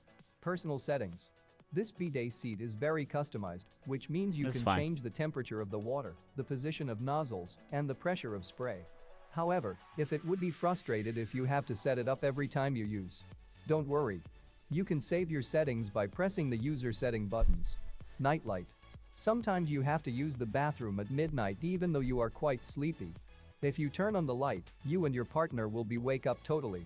This Brondell bidet features a cool blue illuminating nightlight so that you can use the toilet and continue to sleep well. Heated seat. During the winter season, sitting on a cold seat in order to answer nature's call is surely a tough thing to do. The Brondell Swash 1400 is a heated bidet seat that offers a great level of comfort to its users in this regard. During the cold season, the seat of this product gets automatically warmed up. Stainless steel nozzles. Some of the bidet seats come with plastic nozzles which are not easy to clean and may break after some times. The nozzles of Brondell Swash 1400 bidet seat is made of stainless steel to ensure a better user experience. Design. This product comes in two different shapes, designs, and sizes. You can either get a round one or the elongated one. If you want to opt for an oval-shaped product, you can choose the elongated design. This way, you get your hands on a product that is a bit in the shape of an egg. On the other hand, you can go for the round version of the same product if the toilet of your bathroom looks like that. Let's have a look at its pros and cons. The pros are: remote control. This product comes with remote control. Thus, it is an easier option in terms of utilization for elders. Warm seat. The Brondell Swash 1400 comes with a heated seat and warm air dryer. Self-cleaning. The nozzles come with a self-cleaning feature that makes it a more hygienic choice to opt for. And for the cons. Not automatic. It does not have no automatically open and close lid. So for final verdict. Overall, if you are looking to make your trips to the bathroom more enjoyable, I strongly recommend the Swash 1400. It provides your rear with a warm seat, thoroughly cleans down there, and dries you off when you are done. Plus, the nightlight makes your toilet easy to find in the dark. The next one on our list is Toto Washlet C200. Best known for manufacturing top-performing toilets, Toto also has an impressive lineup of luxury bidet toilet seats. The newest Toto mid-range seat, the C200 Washlet, comes with all the features you expect from an affordable bidet seat. Let's see some of its features. Design. The C200 bidet seat has a larger profile than a standard toilet seat. A smooth cover slopes up to the unit rear and is up to 9 inches tall at its highest point. The elongated seat measures 23.5 inches from front to back and 19 inches across. Slightly smaller, the round-shaped model is 18.875 inches front to back and 15.375 inches across. 4 indicator lights on the seat's right side connect to the corresponding features: power, seat, energy saver, and water. All operation buttons are located on the remote control and not the seat itself, which we discuss below. To the rear left side of the C200 seat, in a recessed area, is the water and power supply connections. The cubby hole keeps the cords out of sight. An exhaust vent housing the air deodorizer sets on the rear right side of the bidet unit. Wireless remote control. Being a two-sided device, the wireless remote has controls on both sides. On the front of the remote, you'll find common functions, while the back has an LCD screen and a menu for user settings. Function buttons included on the front of the remote are stop, rear wash, front wash, dryer, and 2 user preset buttons. To the left side is a pulsating wash on and off and water pressure increase and decrease. Along the remote right side are the oscillating wash and water pressure control. Bidet functions. A single dual-action spray nozzle has a port for feminine spray wash and another port for posterior spray wash. The adjustable nozzle gives you 5 different settings for positioning and adjusts when using the front or posterior wash. Most electric bidets have an adjustable nozzle, giving users an effective spray position, a huge advantage over the non-electric bidets. If you like a gentle wash, the rear wash has a soft spray function that delivers a milder water pressure. Let's have a look at its pros and cons. The pros are: adjustable. It has an adjustable air drying temperature. Automatic. It has auto open and close no slam lid. Nozzle.it has 5-position spray with water nozzle. And for the cons: no e-water. It doesn't come with e-water functionality. What the fuck is e-water? The C200 has all the features you would. What is that? Did they explain?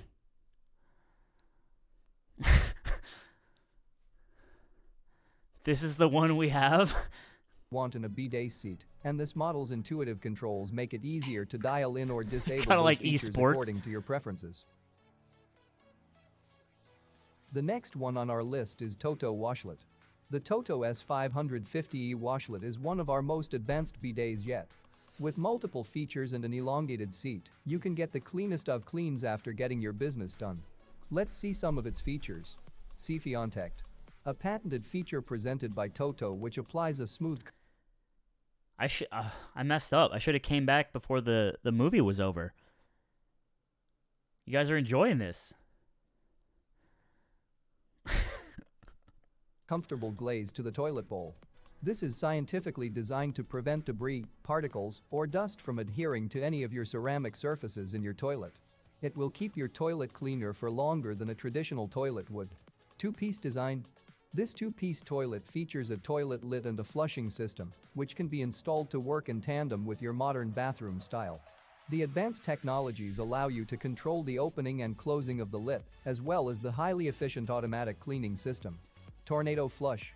This uses 2 separate nozzles which create a powerful vacuum for your water when you flush. It automatically rinses out waste from your toilet bowl while using less water than a traditional toilet. Wow. Not only does this save time, but it saves water as well. E-Water. A special kind of electrolyzed water which quickly disinfects and revitalizes your toilet bowl. This is the same kind of water used to disinfect food preparation products and cleaning supplies. It will pre-mist the bowl, wetting it Look at that before and after remote. use. Each flush of the Toto toilet will mist the bowl with this special water again. This eliminates the need for chemically toxic cleaning products. Skirted design. This design makes Pulsating. it easier for you to It's just clean the the guy. toilet. It is a seamless and smooth shape from bowl to floor, without the traditional grooves and spaces that make it difficult to clean. Plus, it adds a touch of elegance to the style of your bathroom. It's a great choice for a bathroom remodeling project. ADA compliant. The Toto Washlet Toilet S550E is compliant with the American Disability Act, which serves as a set of design codes to help people with disabilities. Each Toto toilet is completely accessible by those with different physical and developmental disabilities, helping them to have an easier time when they go to the bathroom. Wireless remote control. It features a double-sided wireless remote control. Like most remotes, it is constructed with a high-quality plastic, although it does give a brushed stainless steel appearance in photos and videos. If this thing made Toto is espresso, I'd unique drop in the a sense rack. that they utilize both sides of the remote control to place the controls. Let's have a look at its pros and cons. The pros are: adjustment. Water pressure and nozzle position can be adjusted over 5 different settings. Self-rinsing. Don't look at that, It chat. includes a self-rinsing feature which rinses the spray nozzle with water before and after each use. Touchpad. Fully advanced with a touchpad and remote. And for the cons. Warranty. It is backed only by a 1-year limited warranty. So for final verdict. There's a reason our past clients have loved the Toto Washlet Toilet S550E. The elongated design, smooth skirted build, and adjustable seats make it easy to clean and be comfortable at once. The automatic flushing and lid closing features make it so that your toilet experience can be a completely hands-free one. Kind of a The clunky next remote one on for our that list one. is Brondell Swash 1000 Bidet. Brondell has proven that more people can enjoy a bidet if they want to. They did it by creating a bidet toilet seat that upgrades any toilet. Let's see some of its features. Warm water wash. This bidet toilet seat offers warm water washes, so you never have to worry about having a cold stream of water hit your lower parts. Warmth means comfort, according to most people, but if you prefer warmer or cooler, you can easily adjust it to fit your personal preferences. Water nozzle. There are 2 adjustable stainless steel water nozzles that will spray water onto either your posterior or genital area. It does work well as a feminine wash. You can Genitals. control the amount of water pressure that washes you off. If you feel really unclean, you may choose a more thorough wash. At other times, you may simply want to be rinsed off. Regardless of whether you want a little water pressure or a lot, this bidet has a unique feature that allows the nozzles to oscillate so that you get a massaging wash if you want it. Toilet seat. This toilet seat also eliminates the cold seat during the winter time by providing you with a temperature control for the toilet seat. I This will is done say, because the seat Nick swears by the heated seat and the heated water, but I haven't gotten there yet. is a hard plastic seat, which everyone knows in the winter can become cold to sit on. With a bidet, the primary goal is your comfort. Therefore, the seat will be warm and waiting on you when you are ready to use it. Remote control. All of the features of this toilet seat are controlled by a remote control. The remote allows you to choose front or rear wash. You can move the nozzles, dry yourself, add or lessen pressure, adjust the nozzle position, choose the seat and water Oh. temperature, and use the The wider softball, spray the option underhand? by simply pushing a button on the remote. With It's this so remote, elegant. you can also have the bidet deodorize and sterilize without you ever having to touch it with your hands. Let's have a look at its pros and cons. The pros are: sterilization. It contains a deodorizer and nozzle sterilization, among many other cool features. Warm. It has warm air, dry and adjustable Warm. water temperature.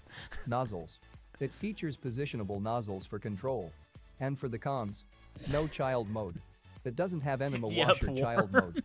So for final verdict, if round bidets are your thing, look no further than the Brondell Swash 1000. As an award-winning bidet, you'll get the most comfortable and hygienic clean you'll ever need with this product. Not only is it backed by a 3-year limited warranty, but it also is finalized with a sleek design and elegant styling. The first one on our list is BioBidet Bliss BB2000 Bidet. The BioBidet Bliss BB2000 bidet toilet seat is BioBidet's best bidet toilet seat. Part of its new luxury Bliss series, BioBidet's BB2000 has become a leader in the luxury bidet seat class. Let's see some of its features. Design. The BioBidet BB2000's sleek monochromatic design is the first thing you'll notice about this model. Unlike its bulkier predecessors, the BB2000 has a lower profile body and more fluid curves that help it blend in with a larger variety of toilet bowls. The pearl-like finish contrasted with the modern gray and black accents provide it with a touch of class not seen in other bidet toilet seats. The BB2000's shaped BioBidet equipped the BB2000 Bliss with a thinner water supply line that's almost as thin as the power cord itself, helping to reduce clutter around the toilet. Another design breakthrough is the striking new touchscreen side panel with cool blue nightlight. This backup control panel is located conveniently within reach on the side of the unit and provides a blue LED nightlight to help you see at all times. The wireless remote control has also been completely look redesigned at that from the ground smooth up. close. It now features a 3 LCD screen that's easy to read and comes in your choice of black or white. Hygiene. Personal hygiene should be more than just a privilege, it should be accessible through this best bidet. With cleaning and convenient features including a hybrid on-demand heating system, you pick wireless remote controls, a patented 3-in-1 nozzle system with motorized nozzle clean and auto wash, you will feel like you're getting your most clean with the BioBidet Bliss BB2000.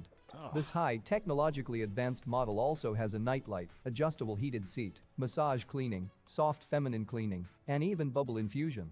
You can even enjoy a sight bath when you need it the most. Self-cleaning. The self-cleaning feature now rinses both the inside and outside of the nozzle for extra hygiene. Water is shot through the nozzle at high pressure to flush out debris and minerals left from the water supply. The Bliss series also employ a new CleanSurge rapid self-cleaning function that provides a 20-second deep cleaning cycle for the nozzle. Let's have a look at its pros and cons. The pros are: superior spray. With an internal pump that is able to generate a powerful spray, the BB2000 spray feels about 20% stronger. Nozzles. It has nozzles that provide rear, front feminine, and vortex enema modes all through a single sturdy nozzle. And for the cons: no water sterilization. It does not have water sterilization functionality. So for final verdict. Overall, the BioBidet BB2000 is a great product. It looks nice, and it has some cool features that are unique, like the hybrid heating system and the self-scrubbing nozzle. Also, you are covered 100% for all parts and labor for 3 years. I have included all product links in the description below. You can check out these links for more details and latest price. I think this was dead ass made by like an algorithm robot. It's text-to-speech, it's like hot swappable text on these cards. Insane. Well, I hope you guys learned a lot. Really quick, I'm going to try to gift the subs again and see if our card is good. But it might not be, because we still have about 15K worth of subs to dump. So if you're trying to catch one... Oh, hold on. This guy's got too many tabs. Here we go.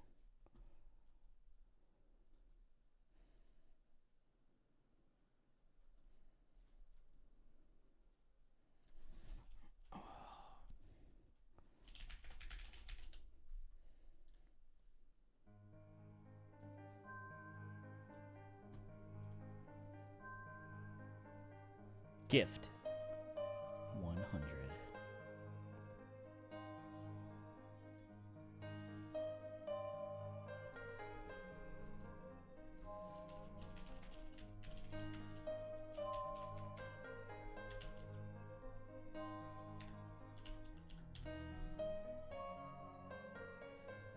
Can I put this shit in again? Ugh! Alright. Hold tight, hold tight.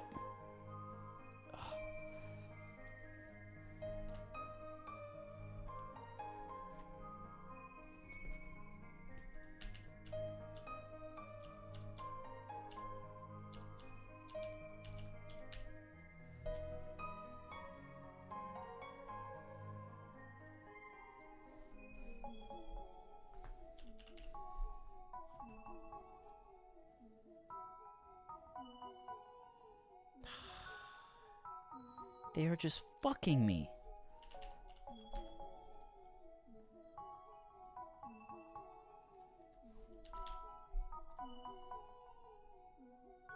I'm so fucking mad.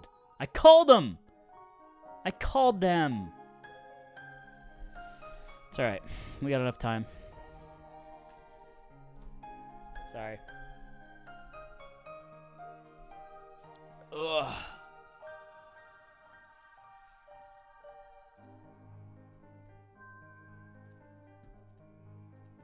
Alright.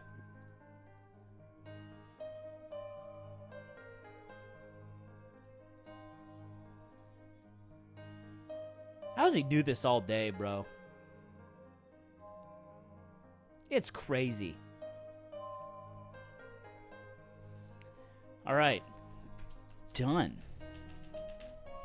What about a Ludwig frequently asked questions? Now, I think I can call him. I think he said he can call and do the AMA while he's driving. Parody.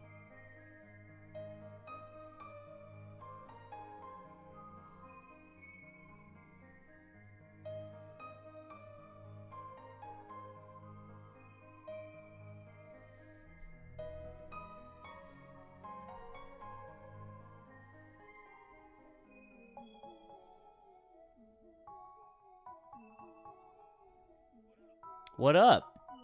You driving? You trying to do the AMA with the chat?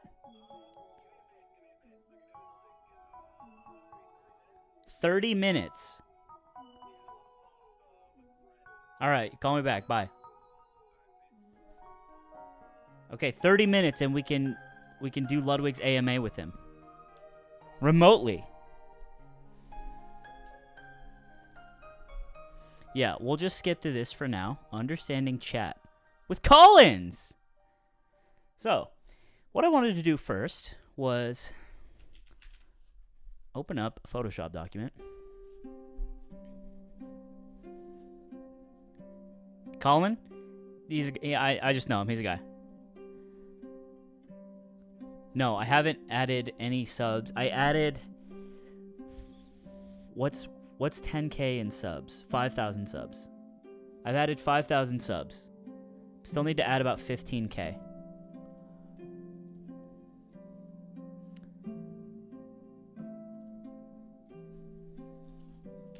But our card is fucking us right now.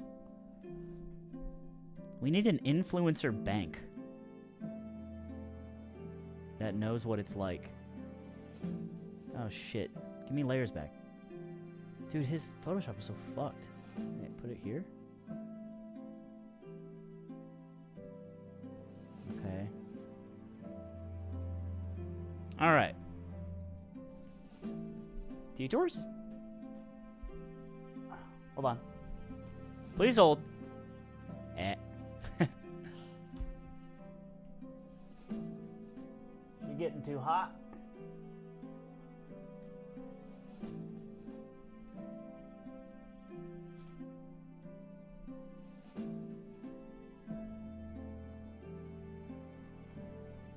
Oh, it gets fucked with Photoshop? Why? That's so weird. Okay, hold on.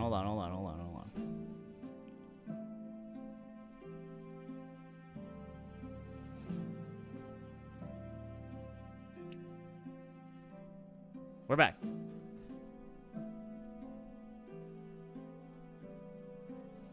Okay. Tries to take control of the camera. That makes sense. All right. So what I wanted to do is I wanted to take a look at your average chatter. Now, I know your average chatter is actually a web of demographics, you know?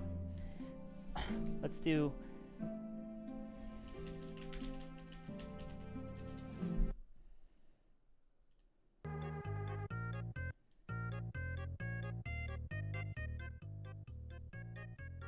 Okay. Yeah, I know. None of you are average, and the Joker calls it normal bread. I can't think of anything else that's crazy. So, let's make a couple of these. We do artboard?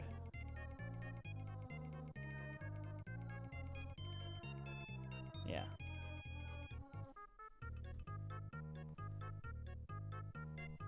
What's the command for a new artboard? Like a new slide?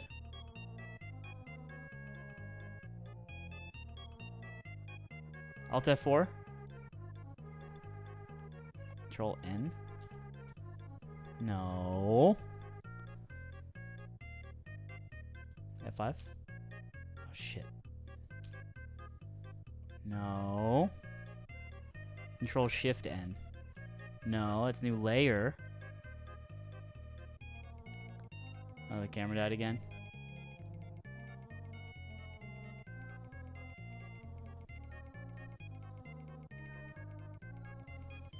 It's Photoshop. How about we do this instead?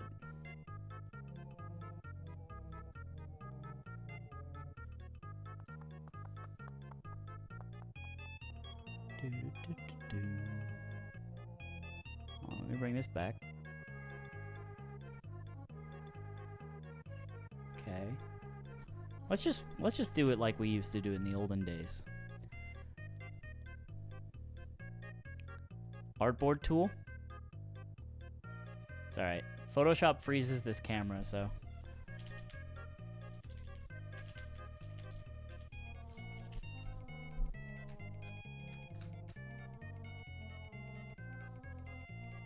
That's insane.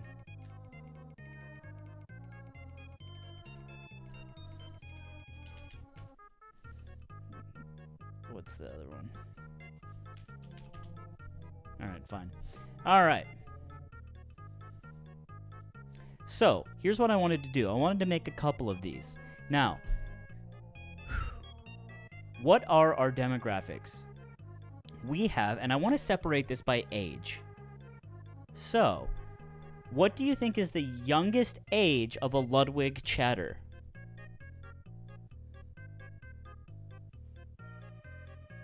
$12, $13.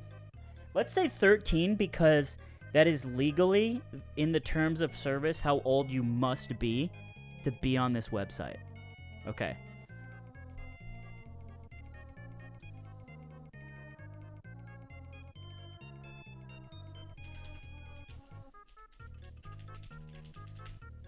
So what we're going to do is create a mood board. And what a mood board is just a collection of like images and ideas that articulate this person. So what do 13-year-olds like today?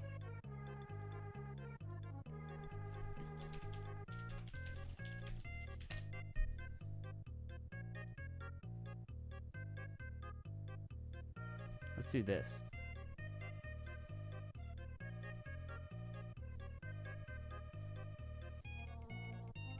I think they like this.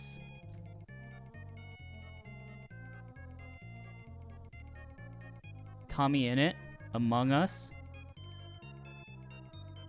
Roblox. Okay, let's get this.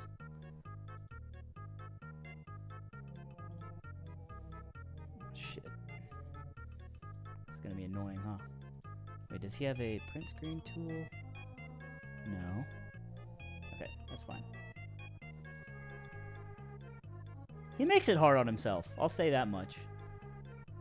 New folder. Mood board.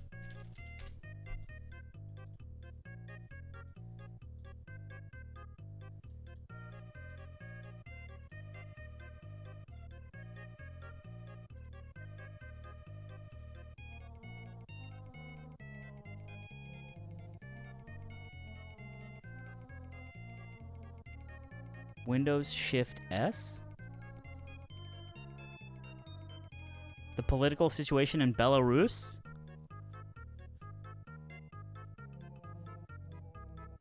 Okay, how about this? Okay, let's do this. Wait, do we have Illustrator? No.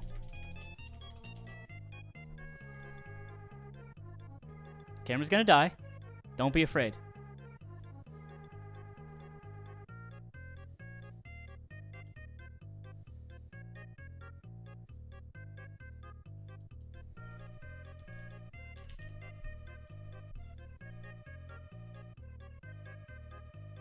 What a shit frame for it to die on.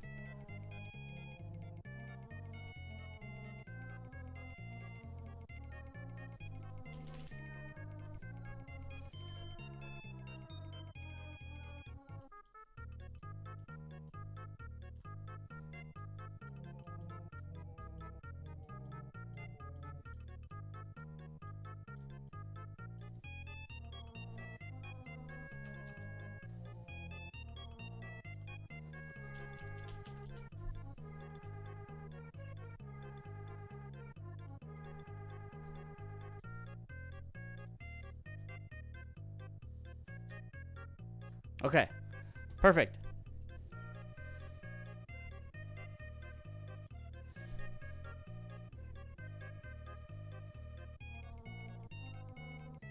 There's an artboards panel, open layers.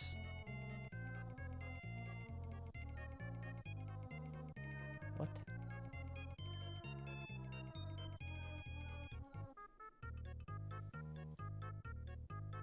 Here? I'm a boomer. How do you add a new artboard?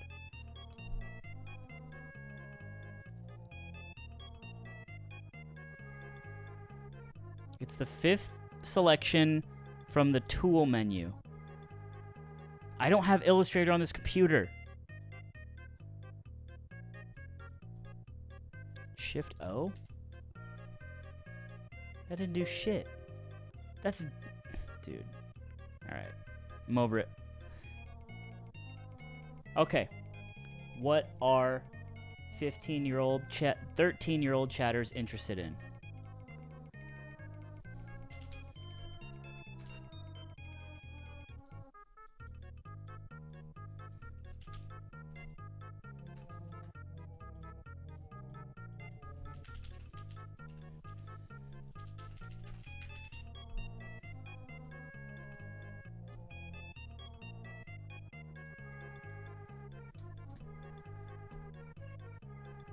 Stop fucking doing that. All right, here we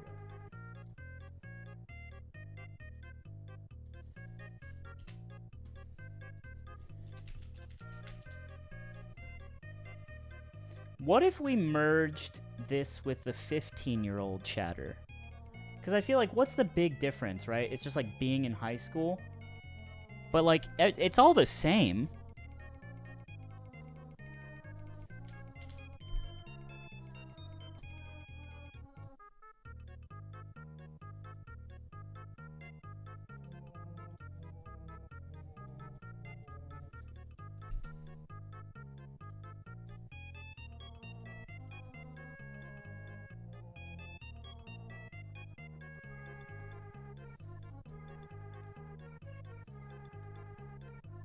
They are very different.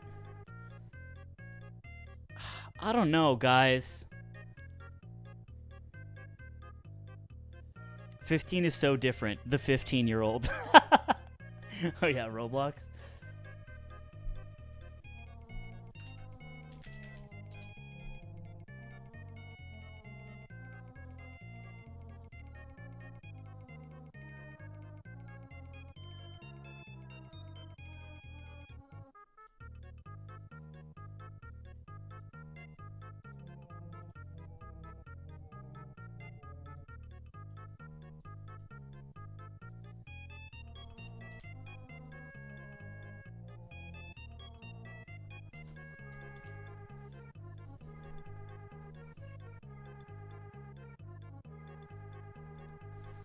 Okay, that's a good one. Mom's credit card. Is there a picture that represents that?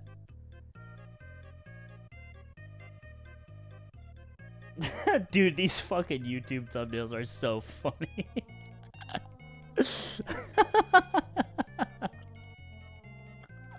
Oh my god, this looks like such a banger.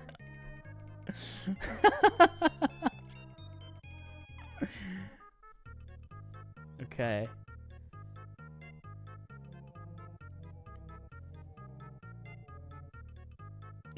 This is good.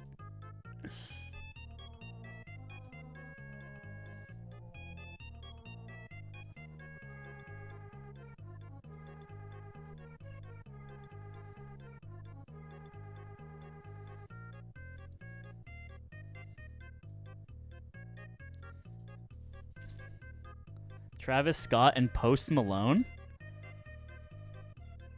What's things that aren't content? This is all, like, besides the Fisher-Price thing, it's been, like, content. Smoking? Just a crack pipe?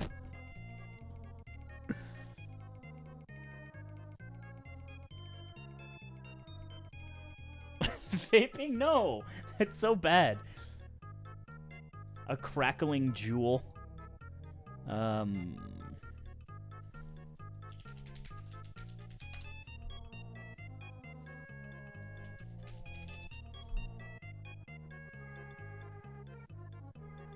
Carl's Jr. is appropriate here.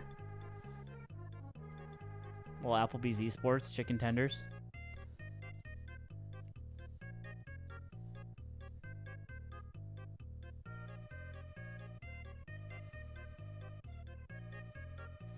Okay, now for the next part of the mood board, I want you guys to do your best 13 to 15-year-old chatter impression in the chat, and I will screenshot it.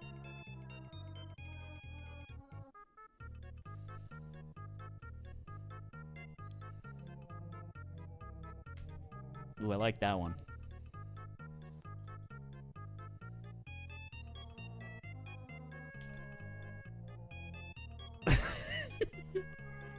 This is so fun.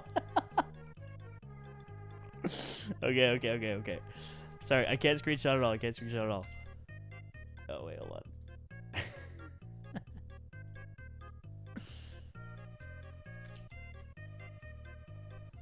Dude, does this print screen not work? Okay, keep going.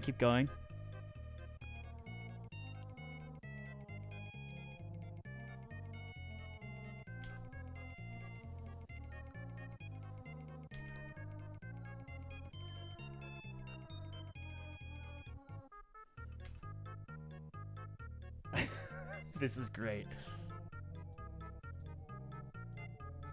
Okay, I got it. You can stop now.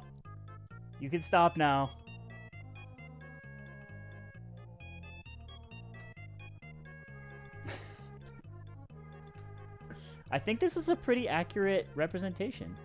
I think you guys did great. Oh no, I changed the file that I used for the camera being dead to this file. Oh no. Okay, that's all right.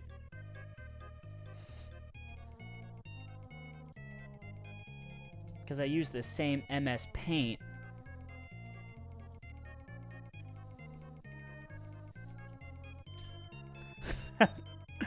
Okay, that's all right.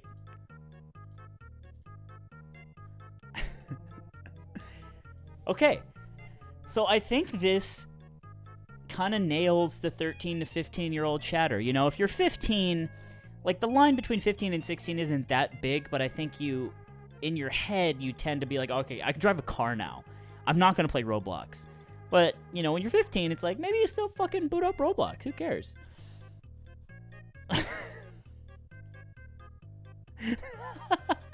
What a great screenshot. All right. This is really good.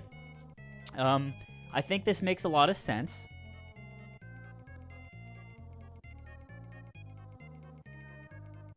And now I would like to do market research here. But I guess we can finish this out. So let's go to another artboard. Please, God, someone tell me how to fuck it. Oh, wait, there's a tool. I remember this now. There's an artboard tool. Windows Shift S? I think that's the one. Wait, is it? He's evolving. Ah! I found it. Okay. Wait. Just give me a new fucking artboard, dude.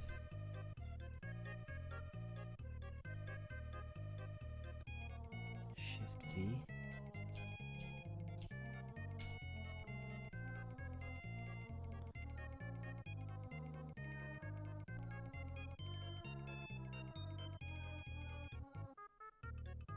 There's a plus button at the top that lets you create a new one.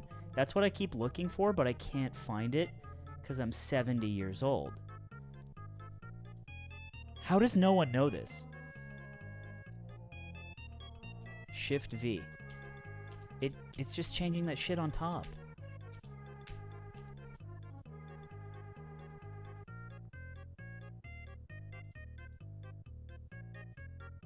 Ah, I get it. Okay. I just want it to be the same size.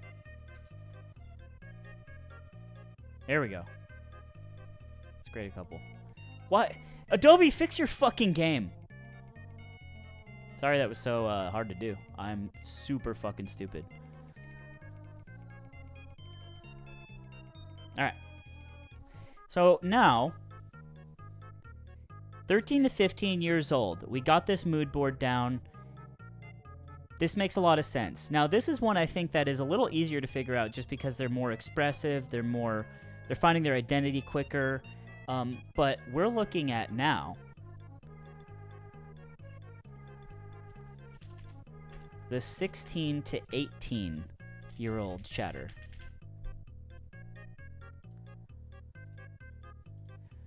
All right. Hit me, guys. What are these guys into while I set up the snipping tool? Hold on. Let me set this up. It's just going to be a lot easier for me.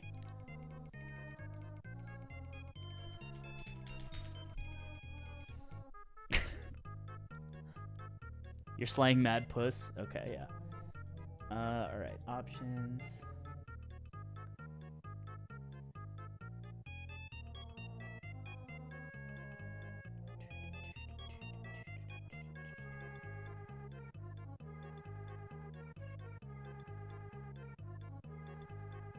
Snip and sketch. I just want to set my hotkey to print screen. Use the print screen to open screen snipping. Yes. Oh, thank God. Perfect. Okay. We're back.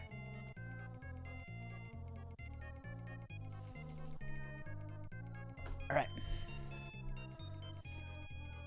Okay, here we go. Now let's start here.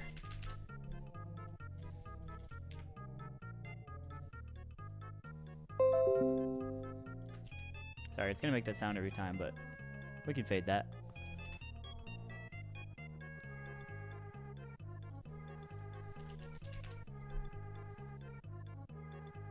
I guess it's hard to, like, find a picture of racism. This is kind of makes sense.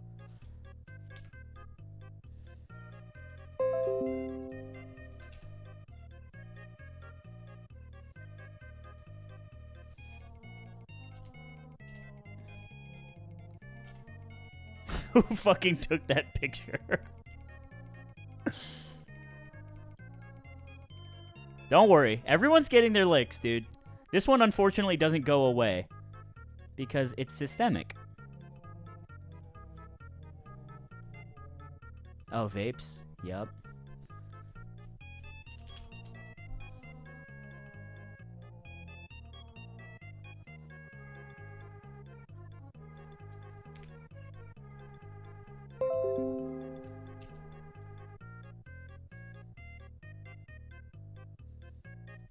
What game is the biggest game that 16 to 18-year-olds play?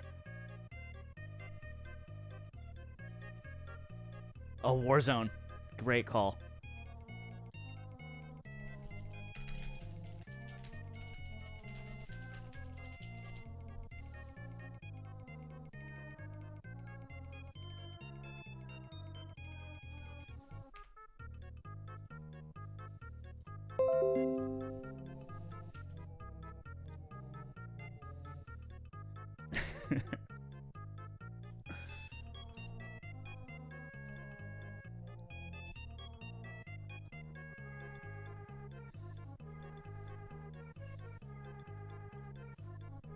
I like that one.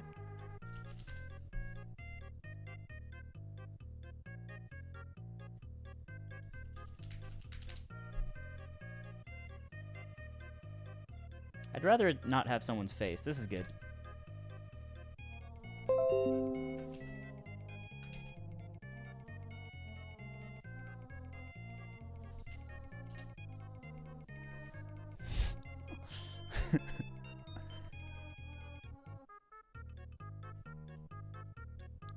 The hub?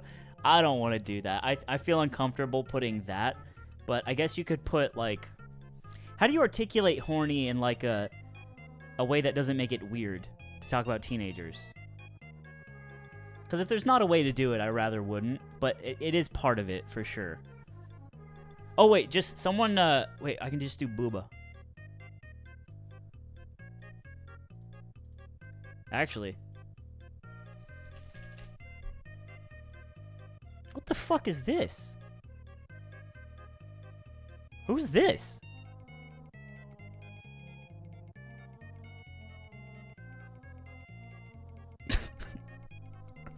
Put that? Okay.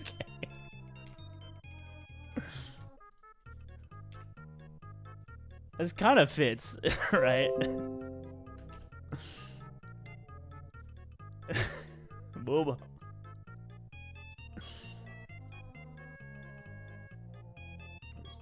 This one. Move it down a little bit.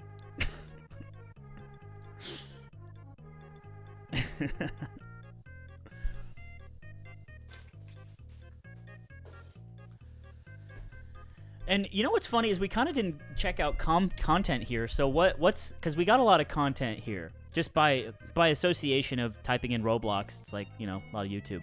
But what's a big content, specifically YouTube, fan favorite of the 16 to 18-year-old chatter? Corpse? I think Corpse makes a lot of sense. XQC, the thing about XQC is, like, I feel like he actually hits the college age pretty hard.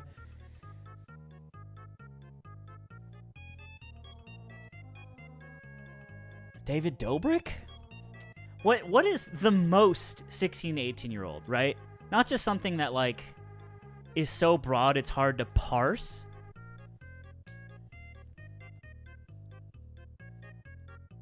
Nick Merckx? Markiplier? I don't know, dude. Some of these guys are so fucking old. Mr. Beast?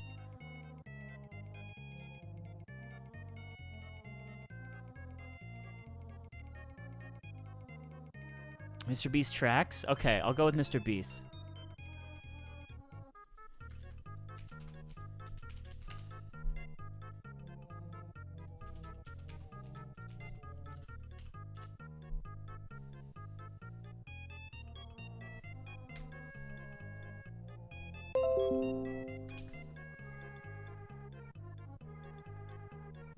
Let's make him transparent so we can fit more here. Put him behind some stuff.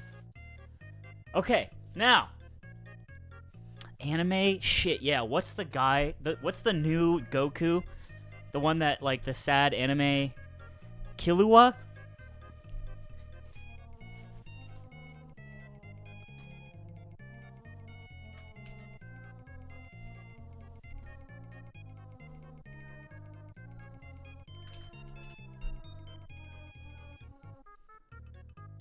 Dude, why can't I find, like, the fucking...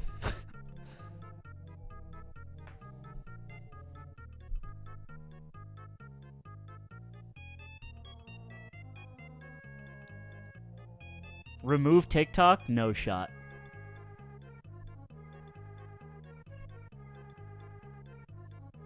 This one's kind of spicy.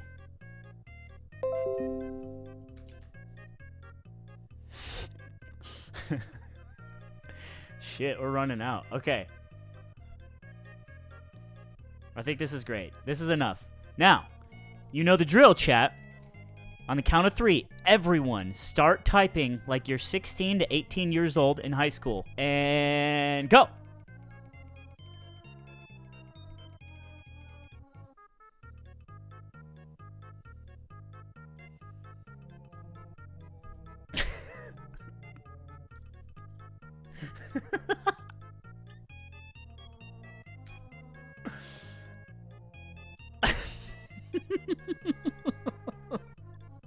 This is hard. This is going to be hard to do. There's so many good ones.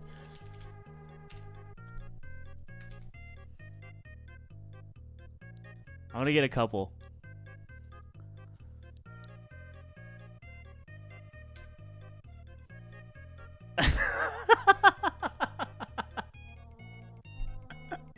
Okay. All right. It's between two. It's between two.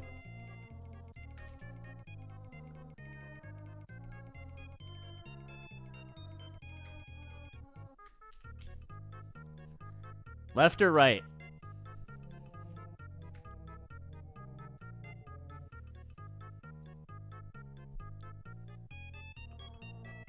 The when are you playing with corpse fucking kills me. Because it was the same, but it was just Saikuno for the other one.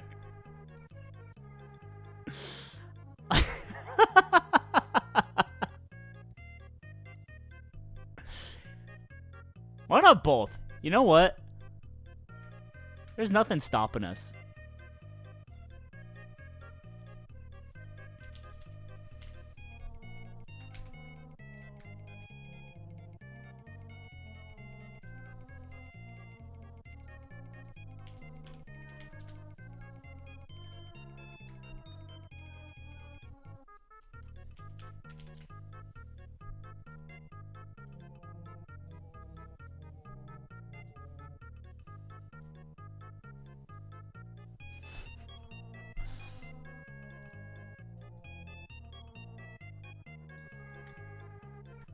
We can make some room.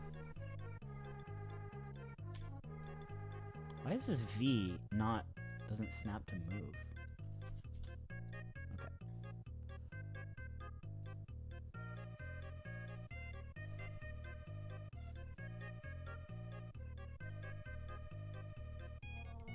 This is a bit messy, but we're gonna get there.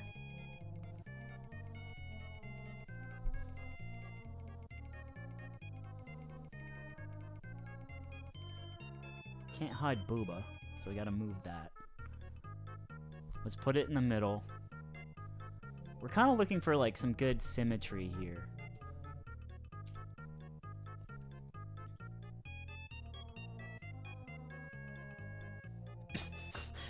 Actually, I like the anime guy being above the Booba. And then we can take Mr. Beast's opacity off.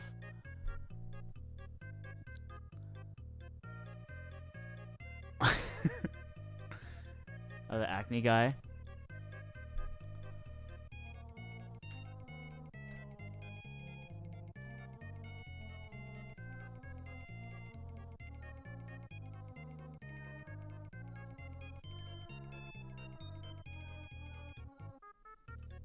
Can do this. Just rasterize. Why can't I rasterize?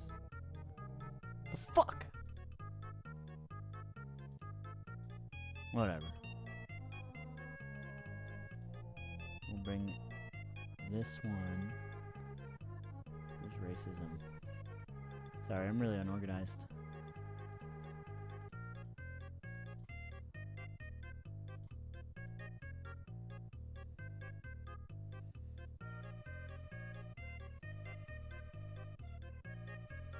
Okay, I'm good with this.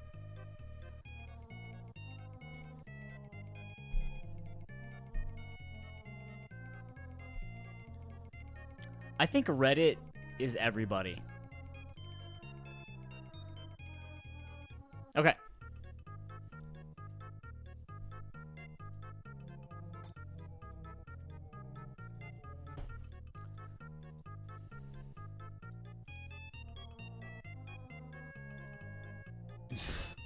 Boba.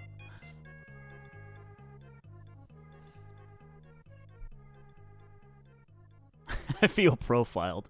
That is the idea. Okay. So, we hit 16 to 18-year-olds. Now, this is a tough one. Where does the next demographic land? Are we talking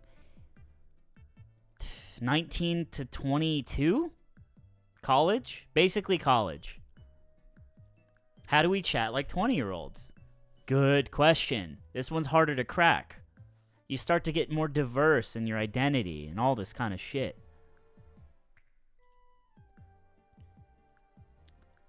Is maybe 19... What's the difference between like a 19-year-old and a 23-year-old? Is it a lot? Is it a little? I don't fucking know. I feel like I was a lot different at 23 than I was at 19, but then looking back, maybe I wasn't, you know? Debt? Yeah, that'll do it.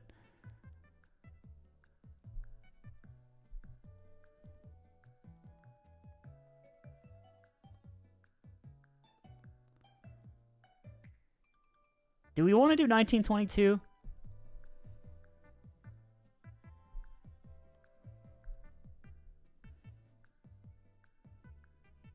Yeah, okay. I'm with that. I'm with that.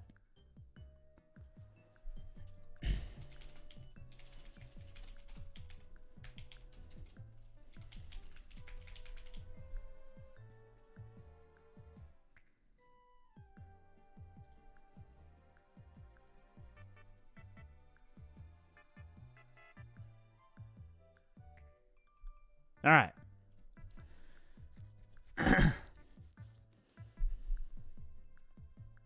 This one's harder. Okay.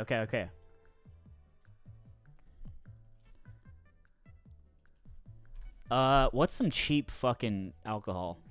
Skull vodka?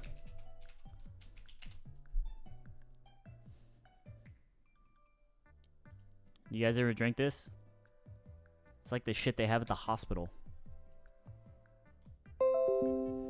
Oh, White Claws?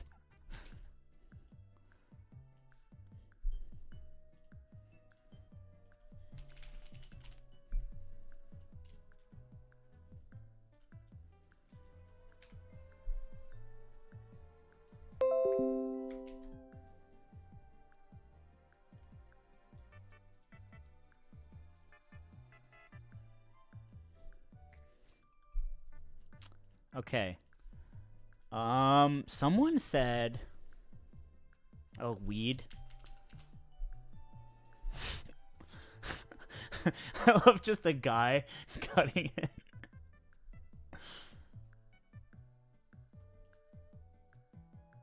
Does this resonate with you guys?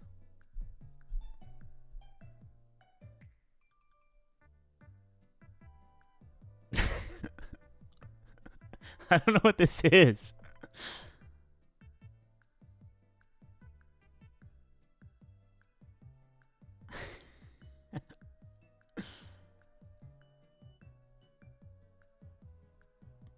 I want a funny weed picture.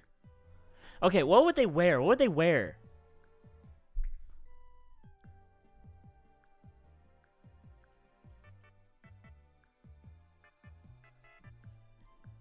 This is good.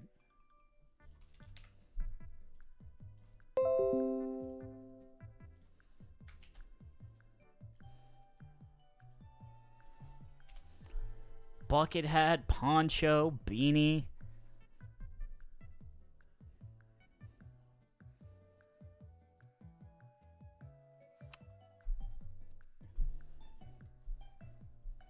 This is much like the starter pack concept, but I'm trying to condense it into age, which is tough. Tinder's a good one.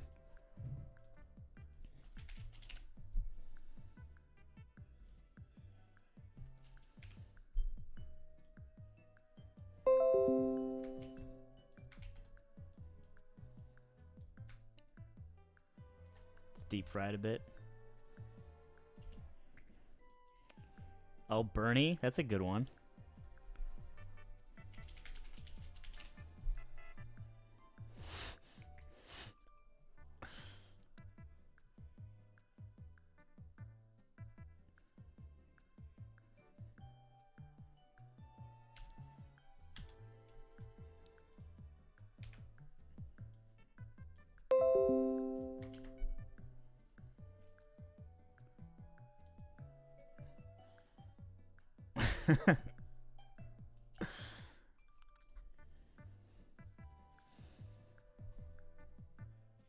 It's hard, right? Because it's like there's instant ramen and then there's MacBooks.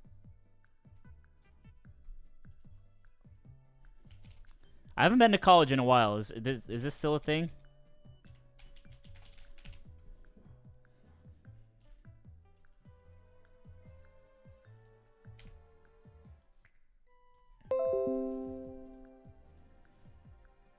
A lot of people say no. Okay, no. Got it, got it, got it.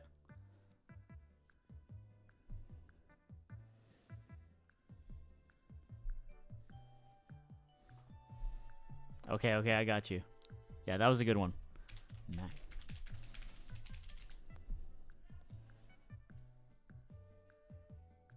Why is there car companies?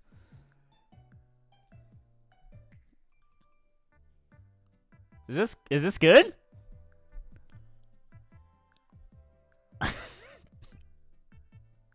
This is like its own mood board.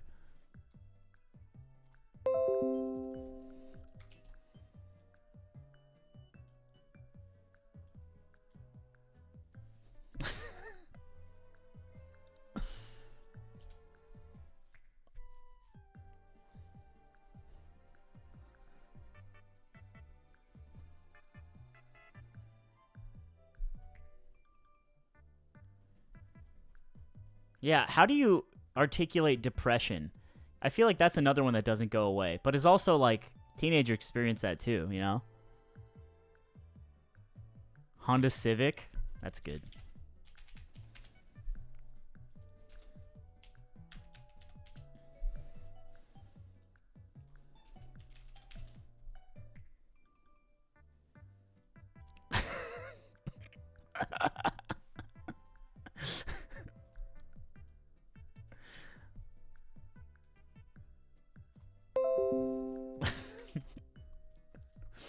This is so funny.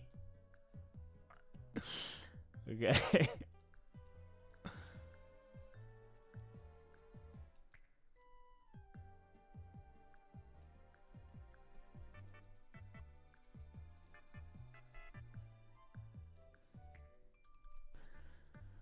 Robinhood accounts that are in the red. Okay, okay, okay. That's a good one. Negative Robinhood account.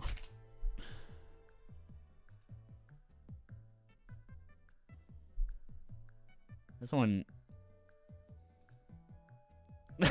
This is it. This is the one.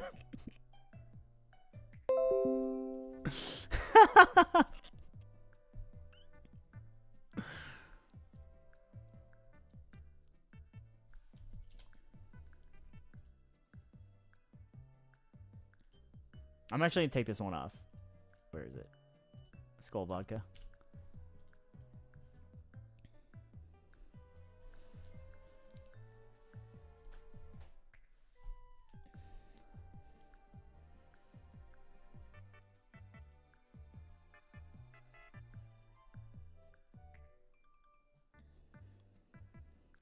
I am in this picture and I don't like it. Billie Eilish? Yeah, this is NA. This is NA.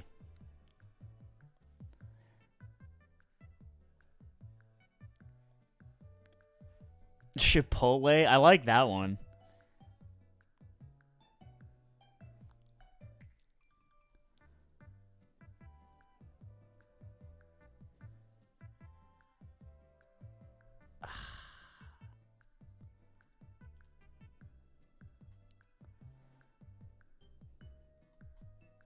What's the what's the hottest like indie band right now?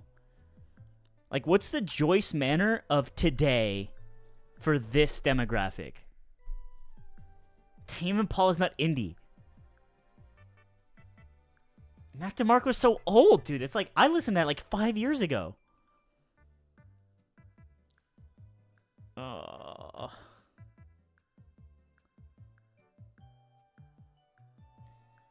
Alt J? Brockhampton. I think that gets there. I think that gets there. Okay, no, I got it.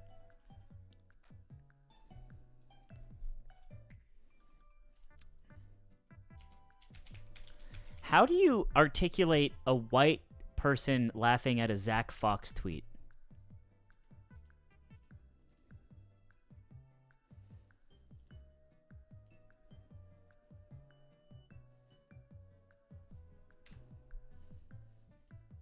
That's what I'm wondering. Do people still listen to Brockhampton? Are you guys just... I guess 100 gex, but that's kind of old. Oh, you know what? Well, fuck, this is so hard. You can see how the lines are starting to blur, right?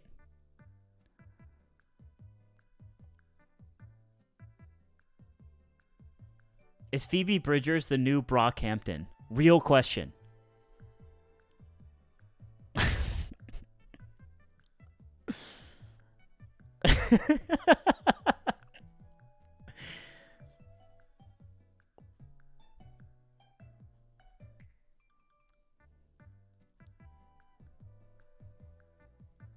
This is hard, dude.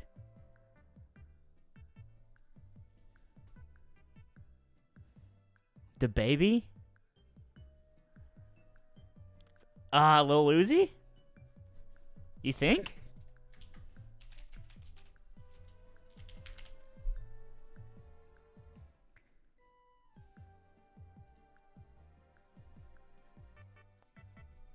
That's a good picture. Lil Uzi's too old? This is so hard.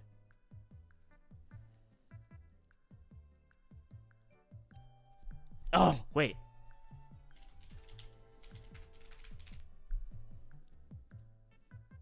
I think this covers everything. I think this covers everything.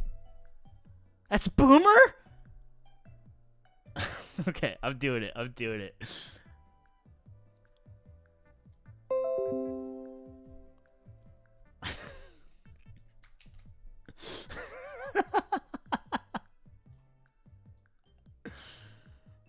Okay. This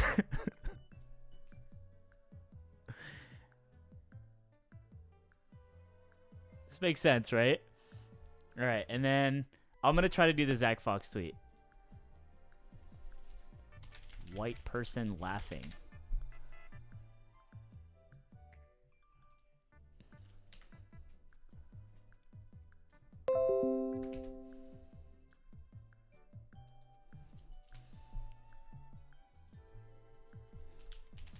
I love fucking Zach Fox, by the way, but I feel like he doesn't do it for most of his audience, you know what I mean?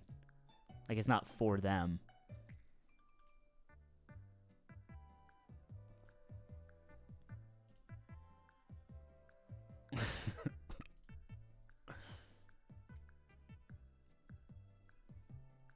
I just want to find a classic.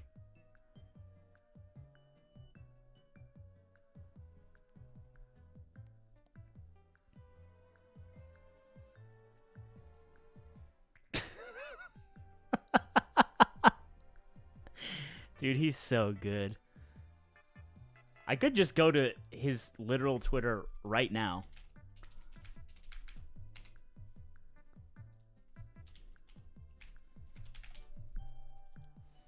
I can't believe Ludwig doesn't follow him. Careful. Oh, yeah.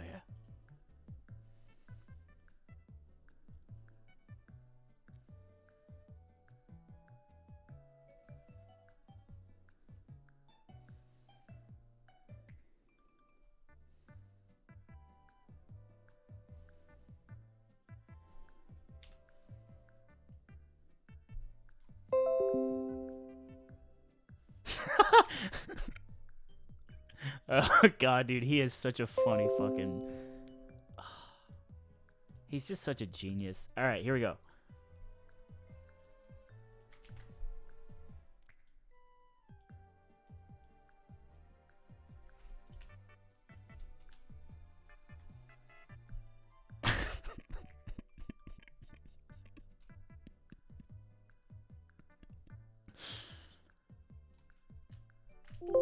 Let me take it out. Get it higher res.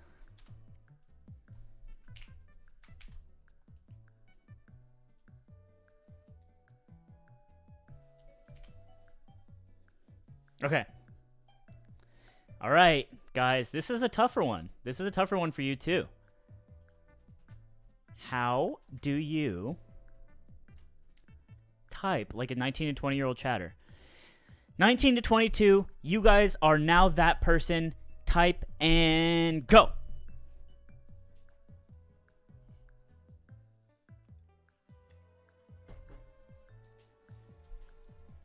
Forgot Adderall. I'll put it in.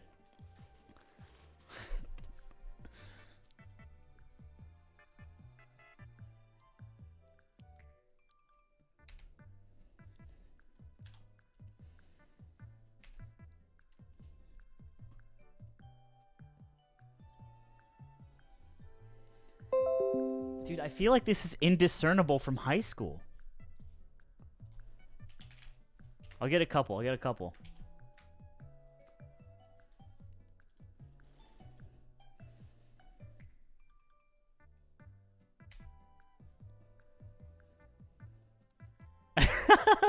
A-cab, I'm baked.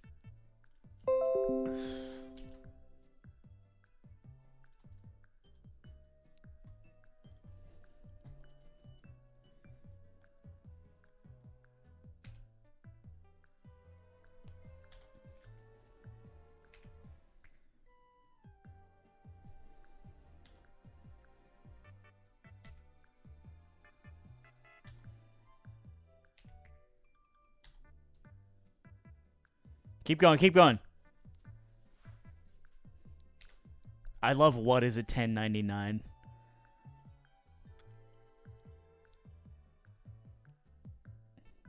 Okay, this one's great.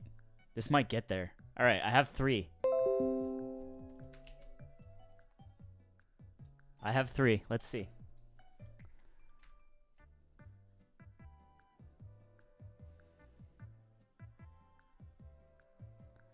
What's funny about this is the last one is like kind of the final punchline, and this one does really well there.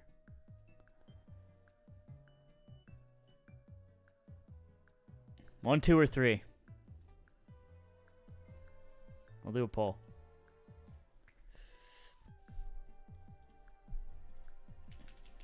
Hold on, I'll put it up.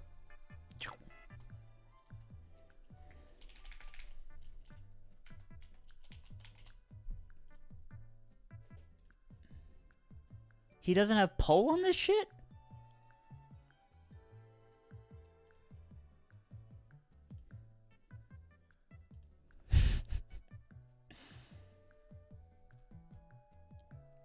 I also love this one.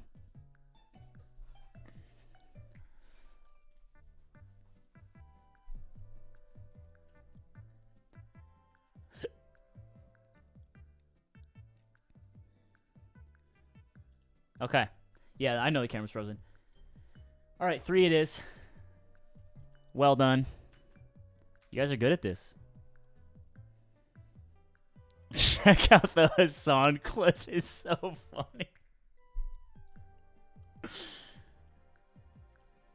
You think Adderall should be on there, or is that sort of all-purpose?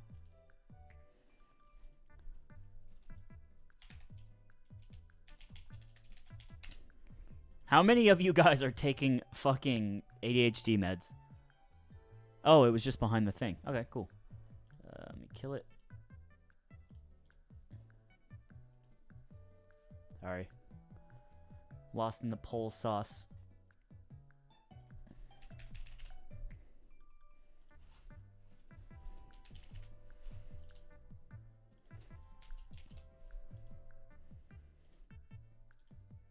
There we go.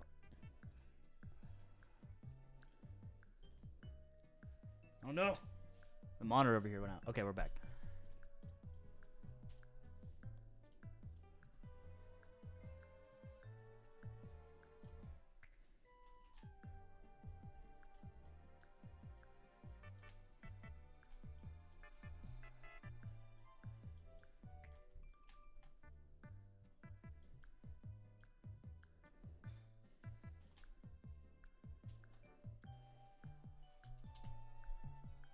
Okay, let's make some room. We can probably put this over here, bring it up. We could bring the laptop over here, bring it up, lower it. I like Rex Orange County just kind of peeking out.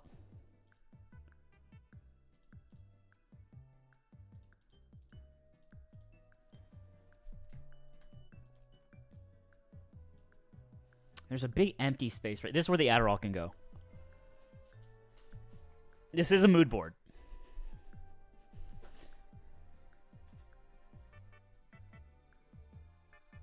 I don't know, man. Coffee is like everybody, right?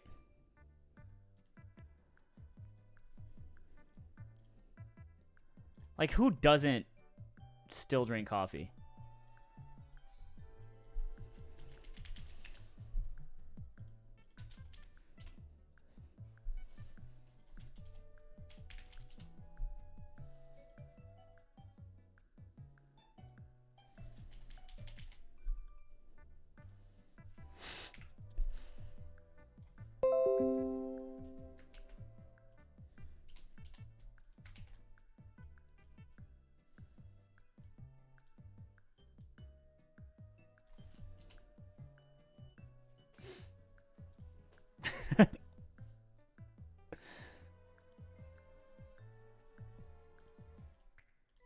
YXR, that's the harder one to crush.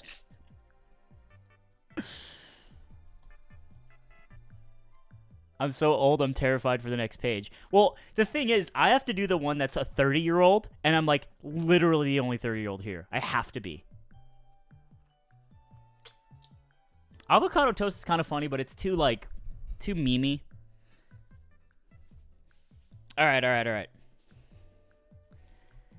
So now we're 2 more demographics left. I believe there are only 2 more to go, and that is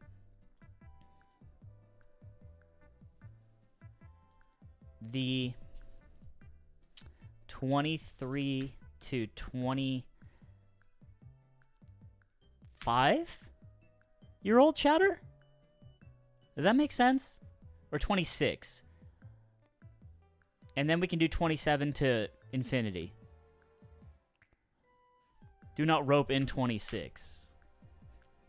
Because this is basically post-college and understanding, your world post-college, what that is, what that means. Dude, you guys are so old. What is this shit?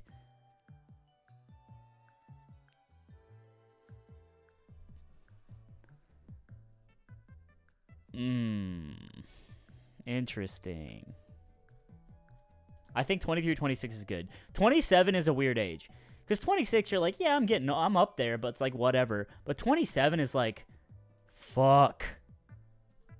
No. You know what I mean?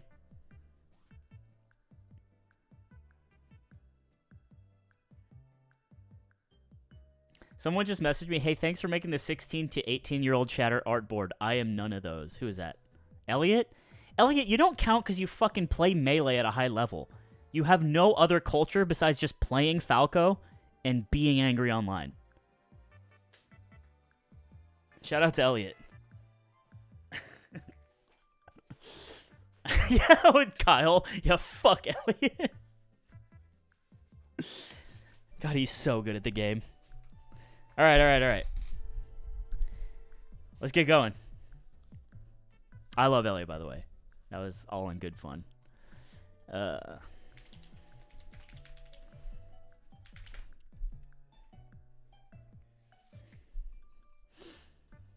clock with 9 to 5. Okay, so yeah, we're talking about full-time jobs. We're talking about W-2s, A receding hairline, love it. Okay, hold on.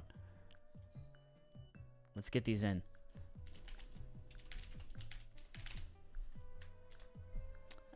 Receding hairline, I want to get...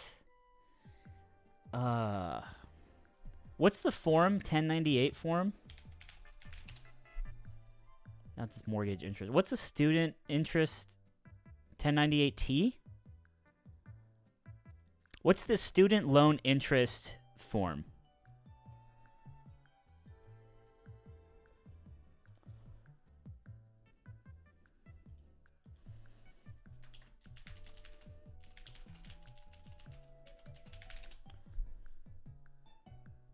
$1098E.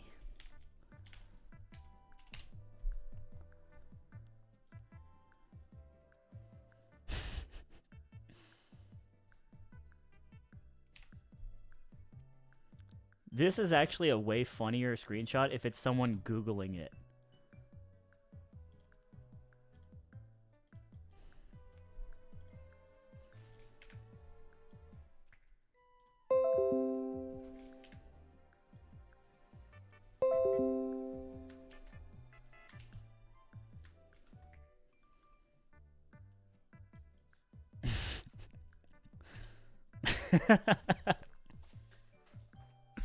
Okay.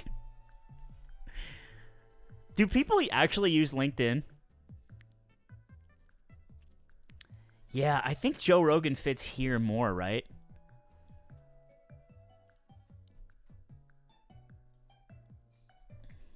Okay, hold on.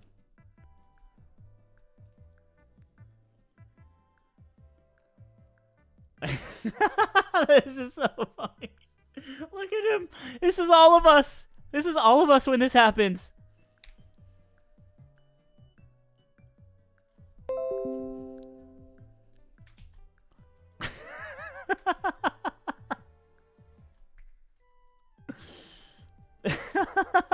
I'm losing it, dude. Oh my god. Joe is for millennials? It's hard to tell, right? Do Zoloft. I take Zoloft, so I'm gonna do that one.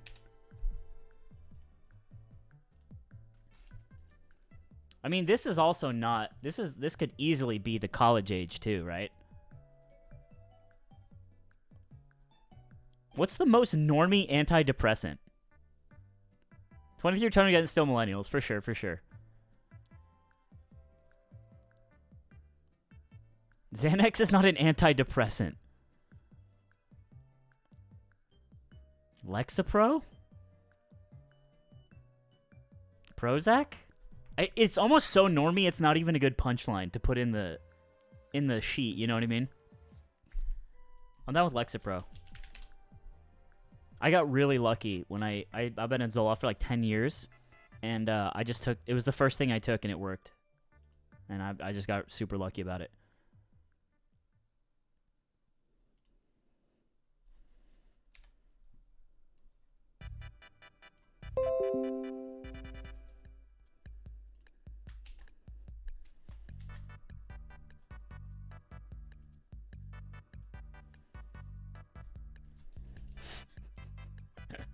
Okay. Oh, studio apartment is so good.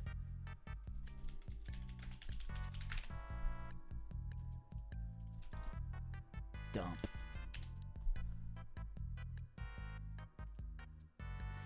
Dude, wait, really quick. Someone named a porn star for the past demographic, or I think it was 1922 or 16 to 18. But it was so specific. And I wanted to put her on it. Yeah, I know. The camera's frozen. I'm just off of Google right now. No. No, you guys are naming boomers. Boomer porn stars.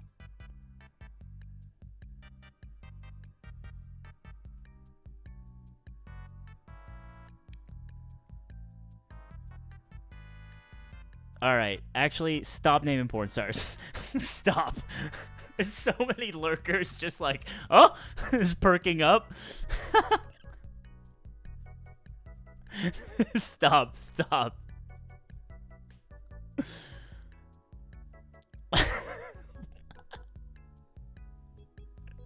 Okay, never mind. Cracks knuckles. All right. Moving on. How do you find a shitty studio apartment?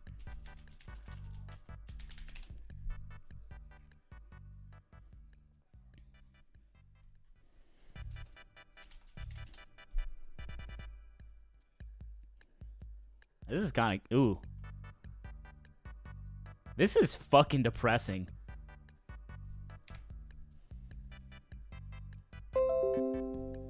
I didn't see any Stoyas. Yeah, because you're fucking 30.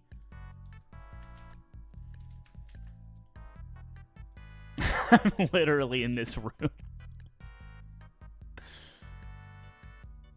Male living spaces. I lived in a studio for a long time.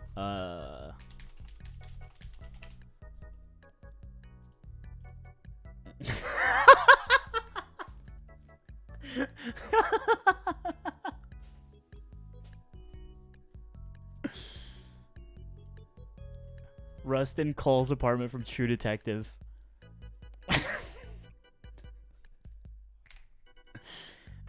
I think this is good because this also is from Reddit, so it kind of does double duty.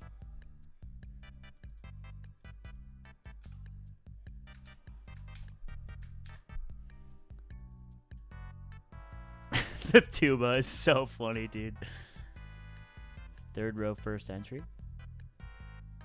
This one's good too. The other one's too goofy. All right. You're right.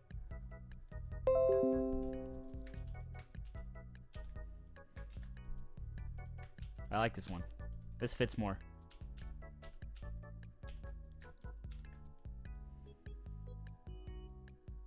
Okay.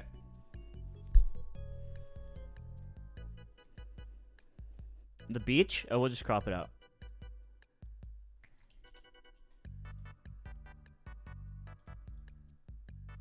Why am I unable to rasterize? Is it already? Yeah, okay.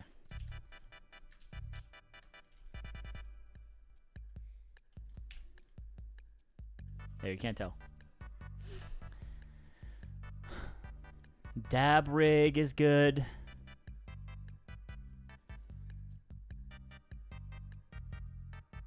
Now remember, this is a chatter, okay? So this is like, just take a look around. There were so many of you talking about your age. Just look behind you and tell me what you see.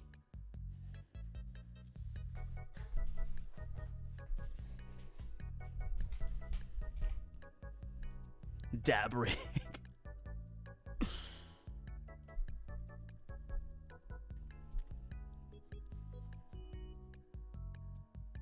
Lack of wall art.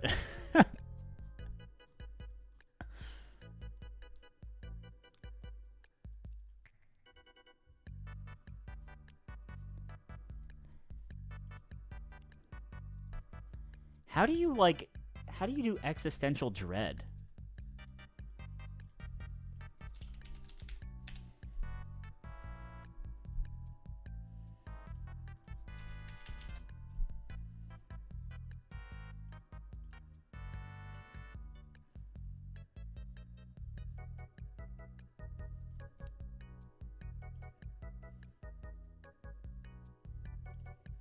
Ugh.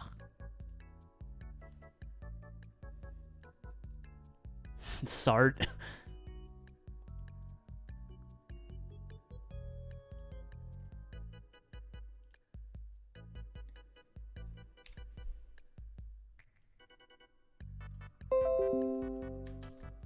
Man, I gotta clean my bong.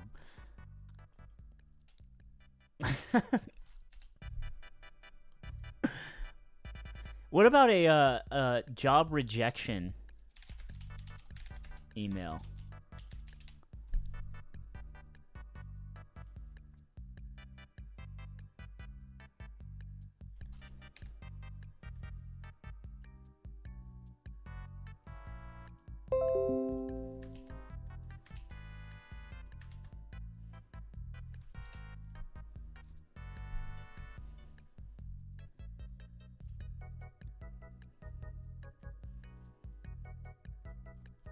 A Reddit post about the crypto market. Yeah, just like this one's about to blow up. Only one in the friend group that is not married.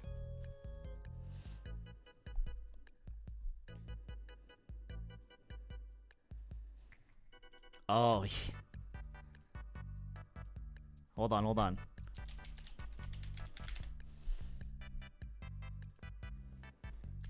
Receding hairline laughing.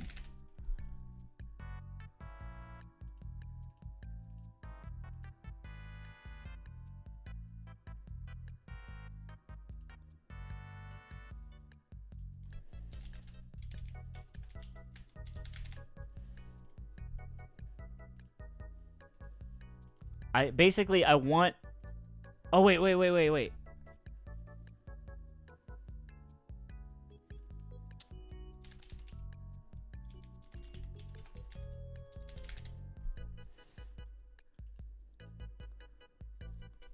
I want this.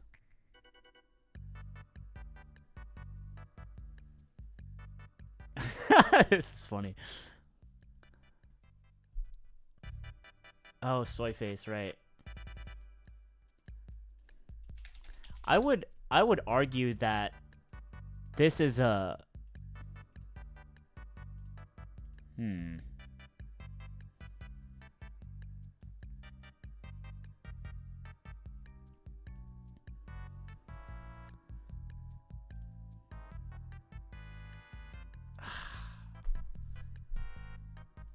Okay, I want to do the same thing I did here, but with a guy with losing his hair, and it's an Elon Musk tweet.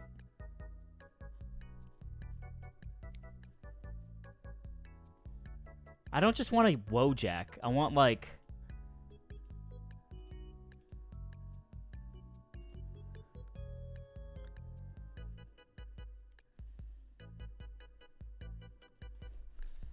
Man laughing. I'll just have to come across a bald man. Oh, here we go. We get there.